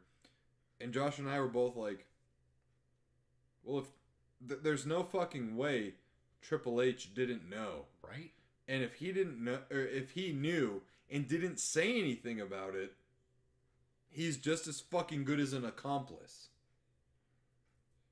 And that goes on to all the other superstars who had those photos and videos shared. Yeah. And like, dude, this could get bad because this could get into phone records. This could, I could be X wrestler, or you know, I'm just saying X as a letter or a name holder, name placeholder. I could be X wrestler, and Vince could have sent me a picture or video of this chick. Even if I didn't respond to that, I'm held accountable. Locke says, hopefully Hunter doesn't follow in his father-in-law's footsteps. Well, you know what? I mean, honestly, dude, and this is not me being a tribalistic, you know, fucking I'm pro AEW or I'm pro this or that company stance. This is just me. I think especially after the Royal Rumble's press conference, Triple H, Paul Levesque, needs to fucking go. Needs to fucking go. How do you not even fucking read the lawsuit that will directly affect your family? Mm-hmm. Directly. How do you not read that? It was like, what? 72 hours. You had 72 fucking hours to read that lawsuit. Right. You have fucking YouTubers reading that shit in less than an hour and then going live 3 hours after they read it, twice probably, to analyze it and break it down. Mm-hmm. How, like, and you have the audacity to go on the fucking media scrum and say, like, no, I didn't read it, but I just want to focus on the positives. We had a great week. You know, Netflix deal, Dwayne The Rock Johnson, you know, TKO board member now, blah, blah, blah, blah, blah. And then within the same breath, he had the fucking audacity to bash AEW and New Japan. Because they had Jordynne Grace from TNA, right? She's a TNA Women's Knockout Champion. Show up in the Women's Royal Rumble. And he had the audacity to make fun of, in the same breath, AEW and New Japan. Because their pay-per-view together is called The Forbidden Door, right? Yeah. He had the audacity to make fun of them and say, like, oh, well, yeah, it was cool having her. You know, we don't care about doors or any silly thing like that. We think it's stupid and silly and blah, blah, blah, blah. He's literally quoted as saying as stupid and silly. Look, I may not be the smartest fucking person in the world. I consider myself pretty fucking stupid. But when you read between the fucking lines, you can fucking tell that he probably did read some of the fucking documents. He's deflecting. Oh, yeah. Like, if you read a lot of what's been said especially in the quotes and the articles we read. Yeah. Fucking wording matters. Oh, yeah. Like, dude, how many times have I told you about, just personal shit that we've talked about? Yeah. It's what you say and how you say it. Exactly. And how you say it almost matters more than what you say. Right? So, a lot of what's been said in those quotes, I can tell you right fucking now is deflection. It's deflection and redirection. Exactly. Exactly. You hit it on the nail. Right there. Let me read what Brittany said. Yeah, she says, let's be honest, he probably has read it. Right, there you go. But is trying to play it like it's not going on. The less he pays attention to it, the more he probably thinks it will go away. He's treating it like if he got herpes in fucking Las Vegas. Right? If I ignore it, it'll go away. And the thing is, like, somebody that's truly fucking being honest attacks the question head on. And you know what he could have fucking said? I appreciate your I'm gonna fucking spitball it here. This is me not reading fucking shit. I've got one monitor here that's got Streamlabs set up, and I've got over here CNN article for his response at the media scrum. This is me looking at my hands like this. You know what he could have fucking said? He could have said, I appreciate your question that you've thrown my way. Right now, I'm not capable of completely answering it in any way, shape, or form that will be satisfactory to your pleasing. But I will say that as a company in the WWE and to all of our fans in the WWE universe, we don't stand for any way, shape, or form this kind of behavior that has been alleged. We will wait for the due process and the courts and the justice system to sort it all out. Fucking, you cover your own ass, you cover the company's ass, you cover fucking... If you want to cover Vince's ass, you cover his ass too. But the thing is... Yeah. Wording fucking matters. And... yeah. Fucking... Unfortunately... it's something that's, Didn't he fucking do promo school right. during his fucking time as a professional wrestler? Didn't he fucking learn how to promo? Jesus. You know what I'm... Alright, so this is an article brought to us by CNN Business again, written by Elizabeth Buchwald and Eva Rothenberg. Sunday, January 28th, 2024.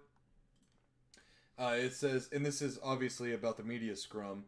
It says, Paul Triple H Levesque, the chief content creator at World Wrestling Entertainment, made his first public comments after Vince McMahon resigned Friday from the board of WWE's parent company, TKO Group Holdings, in the wake of the former employee's lawsuit, etc., etc. At the news conference after WWE's Royal Rumble event Saturday in St. Petersburg, Florida, Levesque, McMahon's son-in-law, said he had not read the lawsuit and had no prior knowledge of it, adding he does not, in quotes, want to get bogged down into that, end quotes. Levesque said he's doing, in quotes, everything possible, end quotes, excuse me, to ensure employees aren't taken advantage of and feel safe at work. He did not provide details about what measures WWE has taken. TKO did not respond to CNN's request for comment about Levesque's statements at the news conference. The horrifying allegations against McMahon were brought forward by Janelle Grant, who worked at WWE headquarters, etc., etc. I think it just kind of goes on to refresh. Here we go. The winner of the men's Royal Rumble, Cody Rhodes, said at the news conference the allegations cast, in quotes, a dark cloud, end quote, over the company, and he wasn't sure what the next chapter would look like. Levesque said it was, in quote, an amazing week end quote, for WWE after previously citing a 10-year, $5 billion deal announced Tuesday with streaming service Netflix, which will become the exclusive home of the WWE Raw program starting in 2025. Also on Tuesday, Dwayne "The Rock" Johnson announced he would join the board of directors at TKO. Actually, you know what? Now thinking about that last part,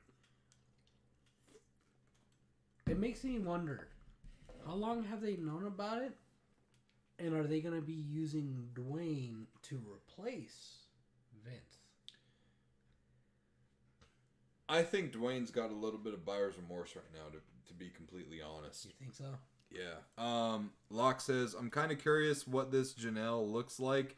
Is she hot or homely? What kind of woman is Vince into? Well, I mean, you can do a quick Google search, Locke, you know.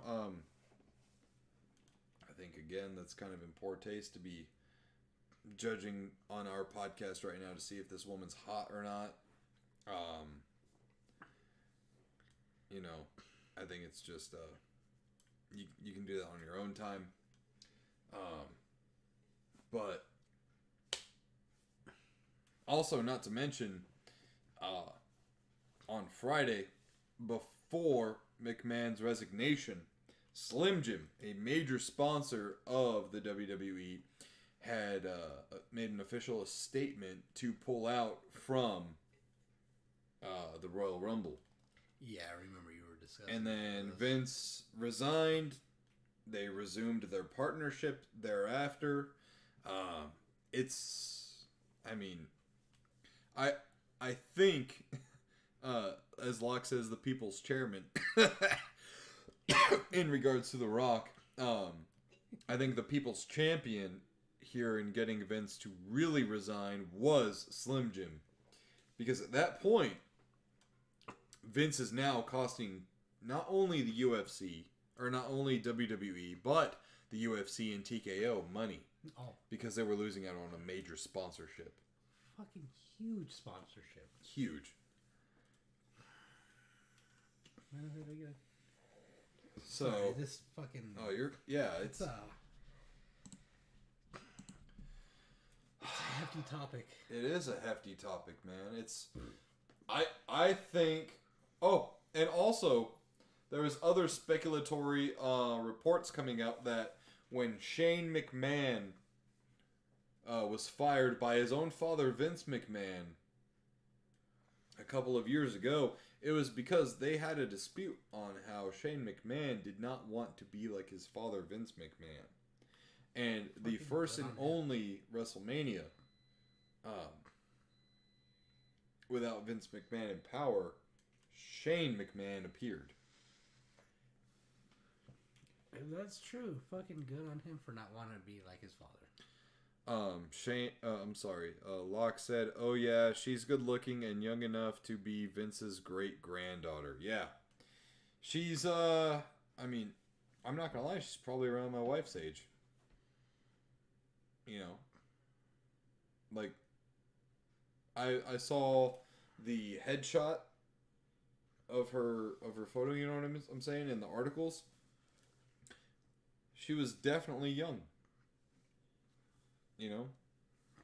Someone young coming into the business, a very, young professional, being promised all this and that. All you got to do is, this and that, and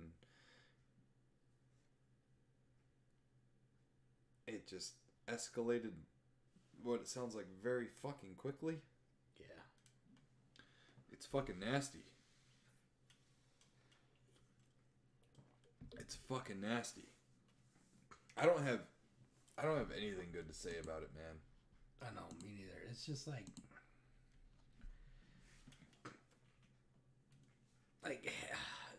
what else can you say? It's like, what are your final thoughts on this?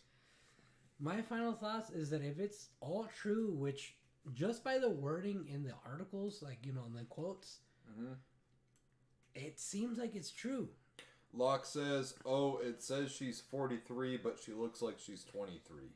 Yeah, that's a surprise to me because she looked a lot younger in the photos that I saw, in regards to the like headshots and stuff. Yeah. Like if true, But even still, Vince McMahon is like he's like 76 right now or 70, 77. So he was like what 74? Yeah, it's only been. And then who knows how much other shit he's done.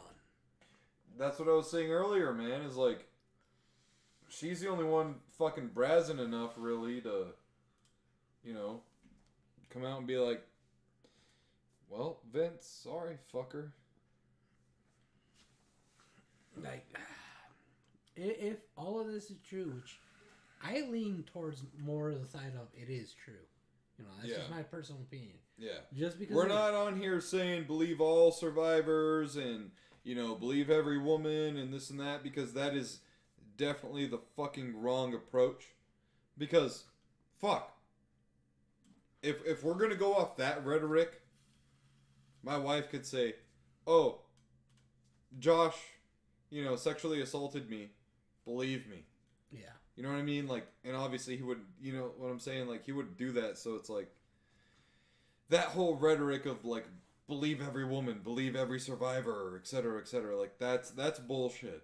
But when there's fucking smoke, there's fire. Yeah. With leading all of these fucking incidences with other people and other NDAs. Yeah. You know. It's just one of those things, like, it really fucking... It definitely rubs me the wrong fucking way. Yeah. I think for sure, any and all legacy that Vince McMahon ever had is completely tarnished. Yeah. And thrown into a fucking dumpster fire. And I think he should be serving the rest of his life in fucking prison. Oh, fuck yeah. Absolutely. Yeah. Abso-fucking-lutely. I think all of his money that he's ever made should go be fucking donated to charity. I think he should be fucking done with. I think anyone and everyone that was close to him needs to be just as heavily in like anyone and everyone close to him should be investigated just as heavily as he was. Yeah.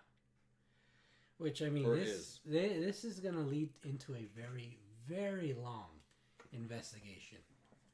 It's going to take a while to resolve all this. And just like Cody Rhodes said, there's a very like dark, heavy cloud over WWE. All the talent, all the wrestlers, sports entertainers within that company are going to have this going on in the back of their minds. Yeah.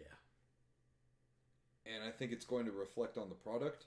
I think it reflected on the Royal Rumble, which I thought was very subpar overall as a premium live event. I thought that, we have a few minutes left here on the audio recording. I thought the wrestling was very subpar. I thought the action was very predictable. I thought it was very soft and unsatisfactory. Like right after the Rumble, we turned on AEW Collision that I had recorded the same night, and within the one match we watched, it was more entertaining than anything we saw in the Royal Rumble pay-per-view. I mean, I will give him some slack because, like, after hearing this news, anybody would have their morale fucking drop after that. Mm-hmm.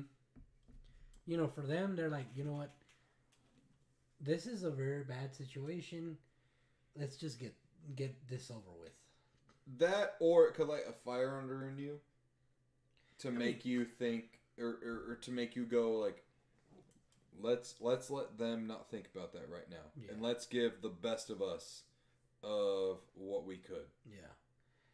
Yeah, that's true. It's a good way to think about it, but at the same time, in the heat of the moment, it's hard to bring your morale up like that. I don't think so.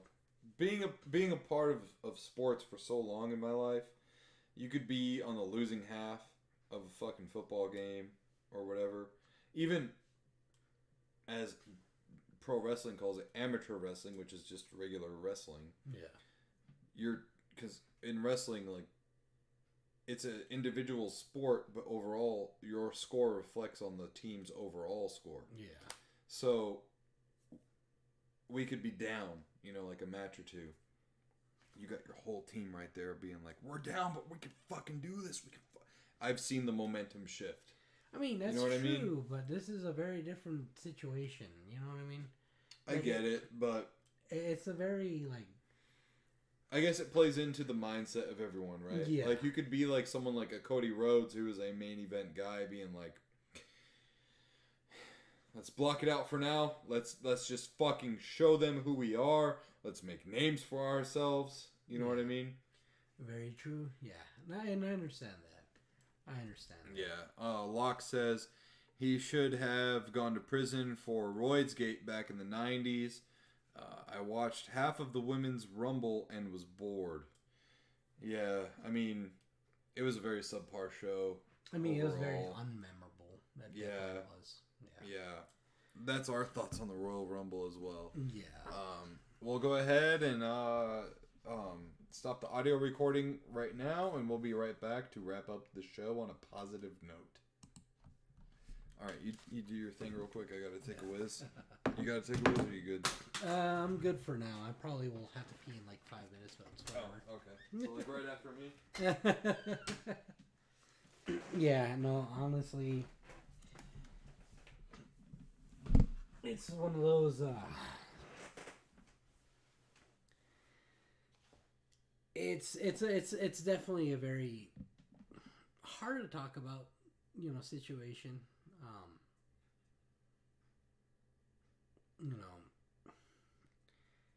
There's too many, how do I put it? It's unfortunately, the whole Me Too movement has kind of like ruined the whole,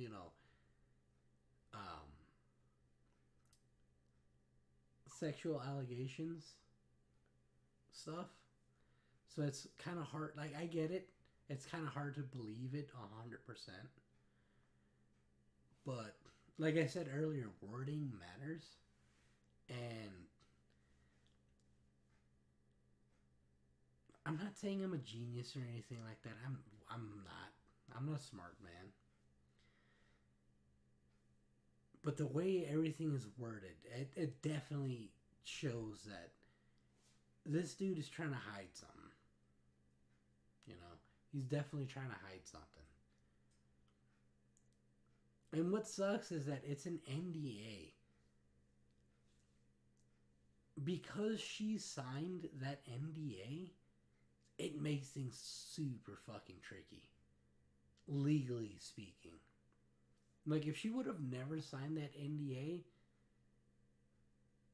it would have been a little bit easier to go through the courts. That's just my opinion on it.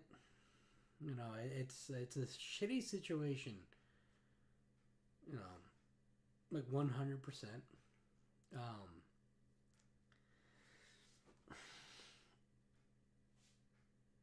it's just so fucked up.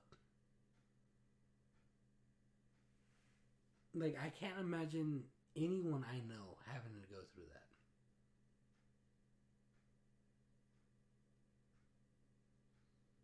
I really can't. But I definitely would love to hear you guys' thoughts on this. Because this is a pretty big fucking, news drop. It's like, I was not expecting this. So am I surprised? Not really, but it's still unexpected. So Brittany says she can still go through the courts for breach of contract. That's very true. She still can. But it just, for the courts, it's like, can they really go, go for Vince for what he did? This is still fucking... Didn't finish that? No, I thought I did. It's one of those things like, the courts really can't do anything for what he did because she signed off on it. Huh? So just talking about the NDA. Yeah. What about it? It's just like it's the fact that it's an NDA that she signed. it's really tricky for the courts to be like, hey, we're going to get you on this. Like, because she signed off on it. Well, yeah, but he breached the contract. So if he breached the contract, it's null and void. True. So it's like, it never happened. So she can not only get after him for that, but then in addition to that breach of contract, she can get on him for other things. Fuck, Jim. You might be surprised to hear this, but I thought the show was very mid overall. Everything felt off. Best match was Owens and Paul. I agree. So let's go ahead and start recording again. Are you good? Yeah. Okay. So we'll go ahead and start up again in 3, 2, 1. All right, and we're back with what might be our last segment for the NSquared podcast live. Gosh, yeah. So it's kind of hard to follow up on everything that we just talked about with the whole Vince McMahon scandal and John Laurinaitis and so on and so forth. But let's go ahead and do our best here.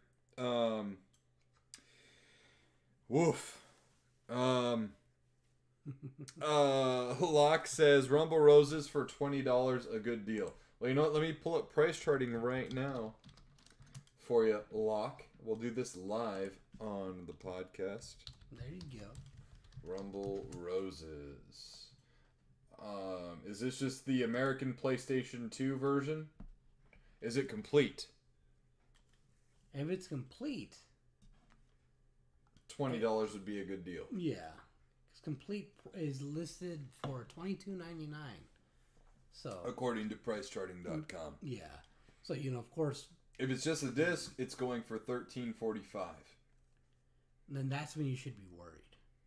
It looks like the game has valleyed a little bit, but it looks like it's on a peak again as well. So I would say probably get it while you can, to be completely honest. If it's complete, yeah. It's 23. Yeah, $22.99 for complete. Yeah. Yeah, I mean, I would say offer 20 if it's a private seller. I just looked. Yes, CIB. Yeah. No, yeah. Yeah, it says on... I mean, I have price charting pulled up right here. It says complete price, $22.99. Yeah, I would offer 20 if it's a private seller. So, anyways, moving on to some other news here. Some positive news. Whoops. That's not Delete that article. I know. CM Punk is fucking hurt. I like how that's your positive news. CM Punk is fucking hurt.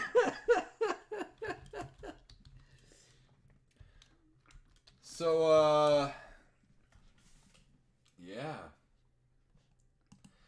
CM Punk confirms he tore his tricep at Royal Rumble, will miss WrestleMania. He will not realize his dream this year, but there's always next year.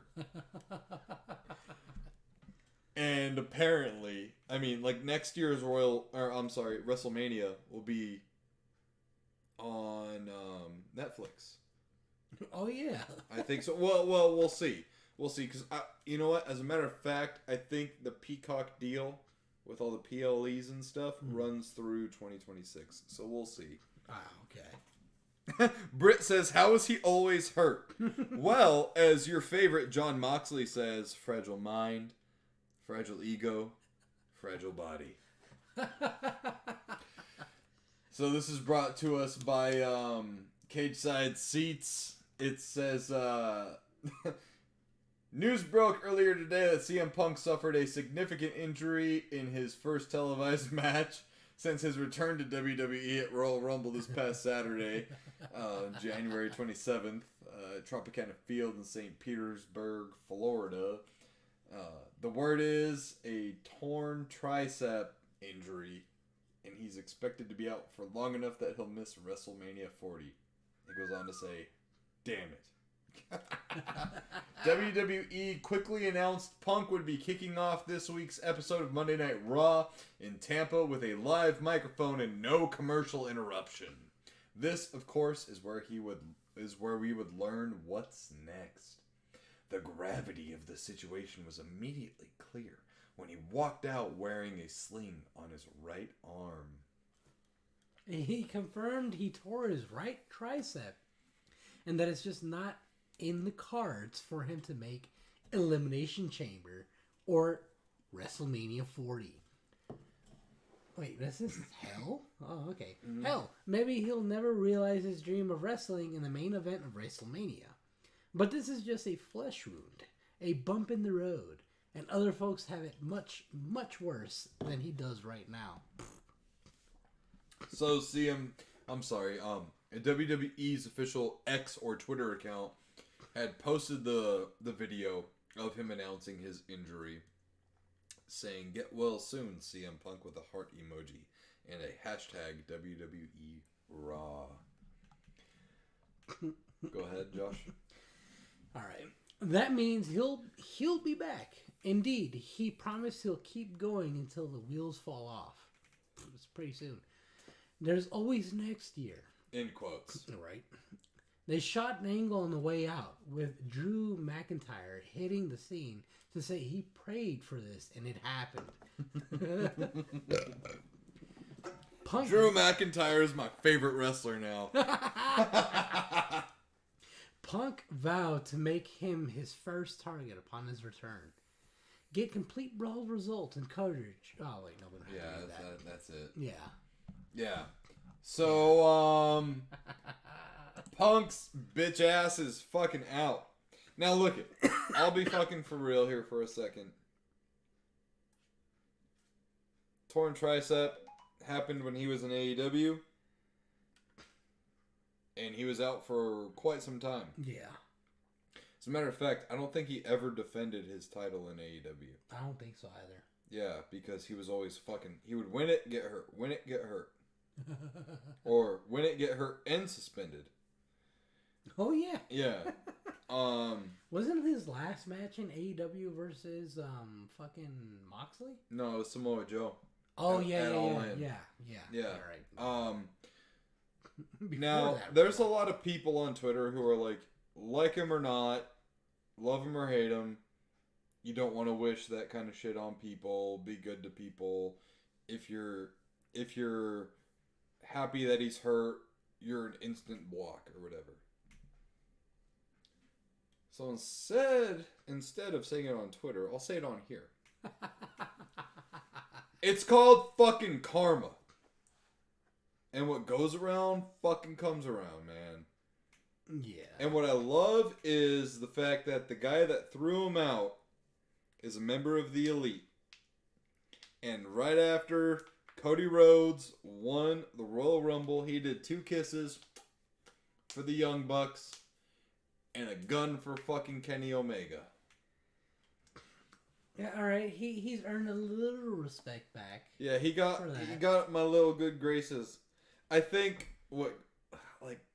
just Punk getting injured like that, and then you add the Cody Rhodes probably would have done that either way. Yeah, but it just adds a little bit more sweetness. A little bit more sweetness. It adds a little bit of the sauce. You know what I'm saying? Oh man. I mean, this fucker he's way too injury prone. He's a liability at this point. Keep going. Yeah, no, for real, he's a liability. It's like, who fucking gets hurt that often? It's like, does he not train? Does he not go through therapy for that shit? It's like, if I had a torn tricep, I would absolutely make sure I was good enough to get back into it before I got into it. Jim here says he did the Elite salute last year too. Well, yeah, that's what I was saying, Jimbo. He would have done it either fucking way. Yeah. Either fucking way. But it makes it, no pun intended, not actually pun intended, it makes it too sweet. that the injury followed. You know what's fucking funny, bro? Is Snark and Jim had like a back and forth on Twitter about Punk, you know, like and this and that, and I fucking replied to Jim because Jim fucking added me on Twitter or X or whatever, and I just said I hope Punk gets injured right before his main event, WrestleMania Night 1. It fucking happened. And then fucking Drew McIntyre comes out and cuts a promo that I would have fucking done where it's like, I prayed for it and it happened. Yeah, so fuck you, Jim. I'll see you tomorrow on the fucking Zoom meeting.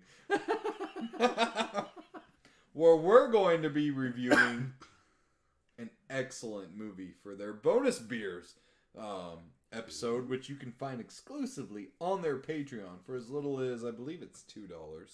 They lowered it. I don't remember. Maybe it's $5. I don't remember. Jim, plug your shit, Jim. Plug your shit. Jim says it's okay. I hoped Kenny could never eat spicy food again, and that happened. Oh God, go fuck yourself. Diverticulitis is way more serious than a fucking torn tricep, you fucking bitch. I can't wait to meet you in person. I'm gonna fucking put you in a fucking headlock so quick. Oh my God. Oh my God. Don't you ever disparage Kenny Omega like that. LOL, it's $5. Well, plug your shit proper before I fucking block your bitch ass. Oh my God. I wouldn't do it. Because then if I blocked you, I couldn't talk shit to you on here. Oh my God. You're not going to talk about or at least mention what movie you guys are going to review? Well, I don't know. Jim, can I say what movie we're going to review? Karma. I'm fucking redneck over here. Karma's a bitch. Karma for the Brock burn in that shit game. What? Huh? Karma Like, for the Brock burn in that shit game. I don't know what you're talking about. Brock Lesnar? Well, I would imagine. With the wonderful nerdy Nick. I don't understand what the fuck he's talking about. I'm Confucian. Jim, how many fucking keystones have you had tonight? Not enough. And yeah, say it. Okay, we're gonna be reviewing Pee-wee's Big Adventure. Oh shit. Oh yeah. Oh yeah. I'm the one that picks the fucking good movies over there. And I picked the fucking class act. My question is, did you even have to watch the movie to be able to fucking review it? Oh, Jim says they called the F5, the Brock Lesnar move, they called it diverticulitis in the create a wrestler mode. Really? Yeah, they did. Oh. They did. Oh, okay, I see. I see what he's saying. Yeah. All right. So my question now is: did you even have to rewatch that movie? You probably. Dude, I've seen that movie so many fucking times. Saying. I don't have to. I don't have to. Oh my God. Yeah. I fucking love that movie. Let's talk about your big butt. Anyway, it's a quote from the movie. It's not that big. Yeah, so Punk is hurting out. Good. What do you think? No, honestly though, like, what do you think about it? Like they said, like you said, people on Twitter say is that I don't wish that on anybody. I'm more ruthless than Josh is, by the way. Hold on. Okay. Doesn't change the fact that I'm not, ecstatic about it. Fuck that guy. Fucking piece of shit. Yeah. It's like he got what was coming. He got what was coming. Yeah, I mean, like... You know what I have to say? You know what I have to say about it? What? Real glass. Real glass! No. Real glass! Cry me a fucking river! Brittany says, I knew it was your pick based on the title for the movie. Yeah. Funny enough, I picked the next, not this title, but the next movie as well. Oh, really? But it was because it was like met with critical acclaim. They're like, yeah, we'll do that one next month for sure. Yeah. Well, we won't say that until next month. Yeah, we won't advertise that one until the next month. But in gaming news, let me go ahead and... Oh, you know what? We're done with all the serious talk now, right? I think so, yeah. Yeah. Fuck Vince McMahon. He can burn in hell. And I will be genuine and say this. If you are a victim, a true victim of sexual assault, rape, and all that... rape and all that stuff. I said grape, but I mean, like, we're not... The threshold's been crossed, okay? Yeah, we're not monetized anyways. Yeah, no, we're not monetized anyways. If you're a victim of sexual assault, rape, or quid pro quo at your job, speak up, speak out, because you might not be the only one who's going through that. And again, this is for legitimate victims out there. Yeah. Speak up, speak out, be bold, be brave, call 911, talk to somebody, and air it out. Yeah. Because the last thing that I ever want as a father and a husband is to hear about it. As a brother, too.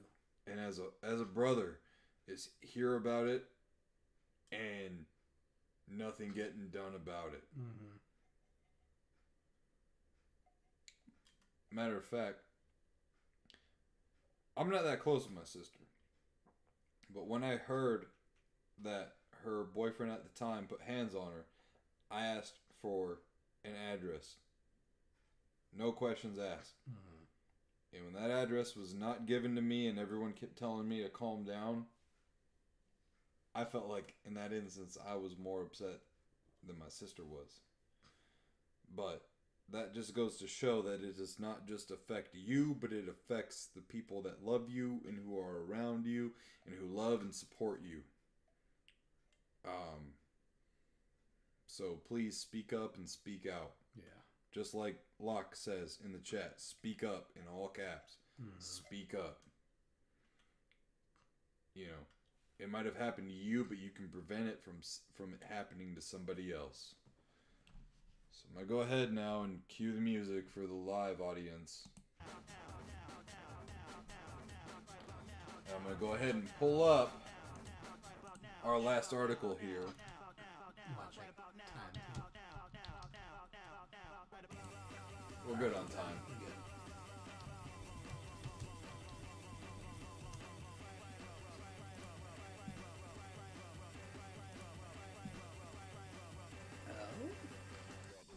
And so, bringing it back around to some video game news,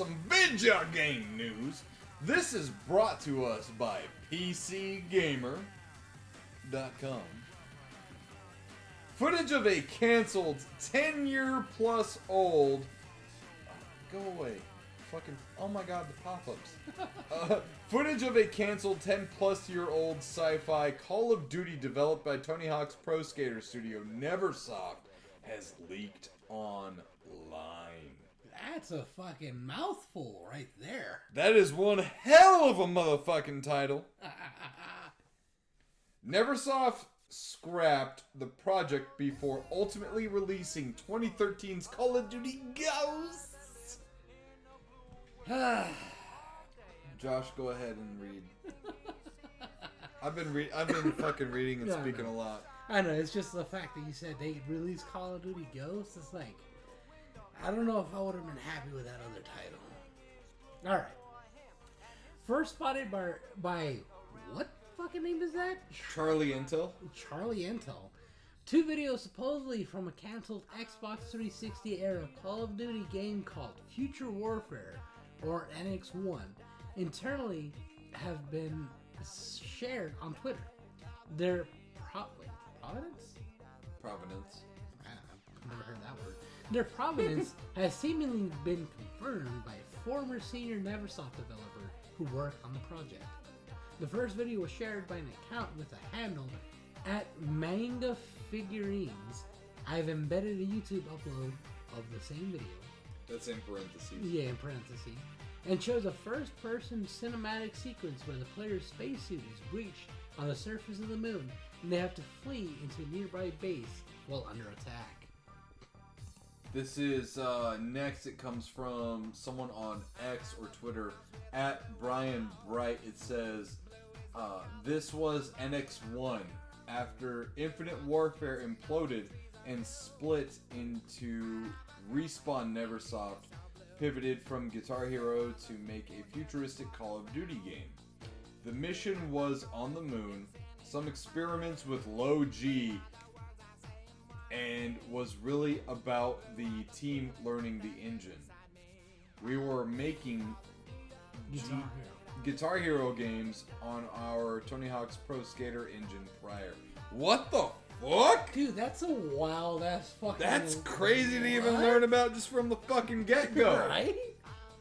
He also goes on to say on Twitter or X, I believe this would have been in place of Ghosts trying to remember. We had 2 to 3 campaign missions and a bunch of multiplayer work done. In parentheses it says, I was multiplayer lead on this, in parentheses, before cancellation. One thing we really liked in multiplayer was the first escort mode in Call of Duty. There is footage out there on this with the big eye emojis. Ooh. Go ahead. Alright. The second video, shared by Twitter user @CatGirlfriend, purports to show NX1 multiplayer in a map with a ruined desert town theme. The player switches between dual Glock 18 pistols, in parentheses, pretty standard for COD, in parentheses, yes it is, and a far more interesting futuristic DMR looking rifle. The moon-based video especially strikes me as being too high quality to be a convincing mod, but the most compelling supporting evidence for their veracity comes from Brian Bright, a Neversoft developer who worked on Guitar Hero and 2013's Call of Duty Ghosts. Neversoft is most famous as a developer of the Tony Hawk's Pro Skater series, later taking up work on Guitar Hero and Call of Duty before ultimately emerging with Infinity Ward in 2014. Dude, that's crazy. I didn't know. Yeah. That's some news there too. What's mind-blowing to me is that fucking Guitar Hero and Tony Hawk's Pro Skater was built on the same engine. Like, how? Tony Hawk, Guitar Hero, merging equals Call of Duty. I guess it kind of makes sense because in like Guitar Hero you have that track constantly running towards you, and if you reverse that and put a fucking person on a skateboard on that, it's that person just constantly moving forward. True, but I don't know. I don't see how that translates into Call of Duty. But into Call of Duty, that's pretty fucking bizarre. Yeah. All right. Regarding the Moonbase video, Bright commented that NX1 was Neversoft's first experiment with the Call of Duty engine after the studio was pulled off Guitar Hero to work on the series. Neversoft pivoted the Guitar Hero to make a futuristic COD game, Bright wrote. This mission was on the moon, some experiments with low G and was really about the team learning the engine. It's repeated what happened. Bless you. I believe this would have been in place of Ghost. Trying to remember, we had to. That's a while ago. Yeah, repeated. Bright further mentioned that the multiplayer map in the second clip may have been named Sandstorm, and that NX1 would have included an escort game mode years before we saw something similar in 2020's Black Ops Cold War. Pause. Just check the audio recording here. Alright, we got 7 minutes. Yeah. No, 6 minutes left. Though NX1 is a direct predecessor of 2013's Call of Duty Ghosts, it's also strongly reminiscent of 2016's Infinite Warfare, a sci-fi solar system spanning COD whose ideas the series hasn't revisited since, which I kind of wish they would. It remains unclear how the Twitter users acquired their footage of NX1, nor how many instances of the unfinished game remain out there in the wild. That's pretty fucking nuts, isn't it? Insanely nuts. Yeah. I would have never fucking thought. I wonder how many. God. I wonder how many canceled Call of Duties are out there. I wonder how many fucking like beta Call of Duties are out there. Oh, there's probably quite a few. I wouldn't doubt it. Yeah. Because I mean, with a franchise that large, especially between the years of 2010 and like 2020, where how they were experimenting on different styles of gameplay, I wouldn't doubt it if there was quite a few different kinds. Well, dude, I'm even thinking of like what would have been called Doom 4, and that beta that's out there, where it was truly like hell on earth. Like that birthed the idea of the glory kill system. Yeah. I'm not gonna lie, I would have loved to see that game come to light. Now that we've gotten 2016 and Doom Eternal, I would love to see that game get finished and see what that game was about. I mean, when you put it that way, there's every game out there. Well, at least a majority of them. How many of them do you think have a scrapped idea and like they just started from scratch something new? I mean, I wouldn't say a ton, because to say like to start from scratch, again, that doesn't happen very, very often. Or like Metroid Prime 4 is an example of the initial game that was worked on for like X amount of years got scrapped, and now they're working on a completely different and new game, which is like 3 years deep, maybe now, maybe 4. All right, so let's change it up. Not from scratch, but at least deviated completely from what they originally intended. How many games? I mean, there's probably a lot out there. Yeah. Where a game could look completely different to what it got released as. Yeah. I mean, like, look at Borderlands originally. The original Borderlands was not supposed to be cel shaded. Right. Didn't have that border around everything. And honestly, when I saw what it was supposed to look like, I'm like, I'm glad they went with what they did with cel shading. So it's I'm kind of wondering though, is like, what would have been like? What kind of direction would they have gone if they went with their original idea? I mean, I guess we'll really never know. Which is kind of cool, because, like, Doom 4, it's up to your imagination. True. And it's kind of cool that way, because it creates this alternate reality within your mind. Yeah. You know what I mean? I mean, there's even movie projects out there like that. Like, Nicolas Cage was supposed to be Superman. Yeah. You know. Which I'm glad they touched on that in The Flash. Yeah. Even if it was a shitty CGI moment. Right? Yeah, it was still like, wow. You know, like, yeah, I'm Nick Cage. I'm Superman.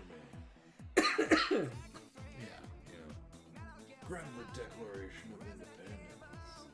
You know, but anyways, it is really cool to think about. Yeah. I think I mean, it was a very, very small details of what that Call of Duty would have been, but I think it might have been received better than Ghosts. Oh, 100%. You know what I mean? So, preaching to the choir. Yeah. At this point, everybody who watches us should know how much I dislike Ghosts. Yeah. Ghosts was... Ugh. Yeah. Well, anyways, guys, this will be it for the NSquared podcast. You can find us live on YouTube at the NSquared Podcast YouTube channel. Big shout out again to our sponsors over at hubdaddystore.com. Use code mustache10 to get yourself 10% off your order. And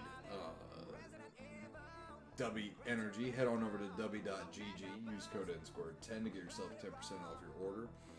You can find me on Instagram at nerdyneck_91 and on Twitter at buffnerd. You can find Josh way deeper in the sauce than he would normally like you to. It's like a very thick ranch down there. It's like gravy. Yeah, it's like gravy, baby. And we thank you guys so much for joining in. We will not be going live tomorrow, but we will be going live on Thursday at 7 p.m. Arizona time, 9 p.m. Eastern Standard Time. It's been the NSquared Podcast Live, and we'll catch you next time. See ya.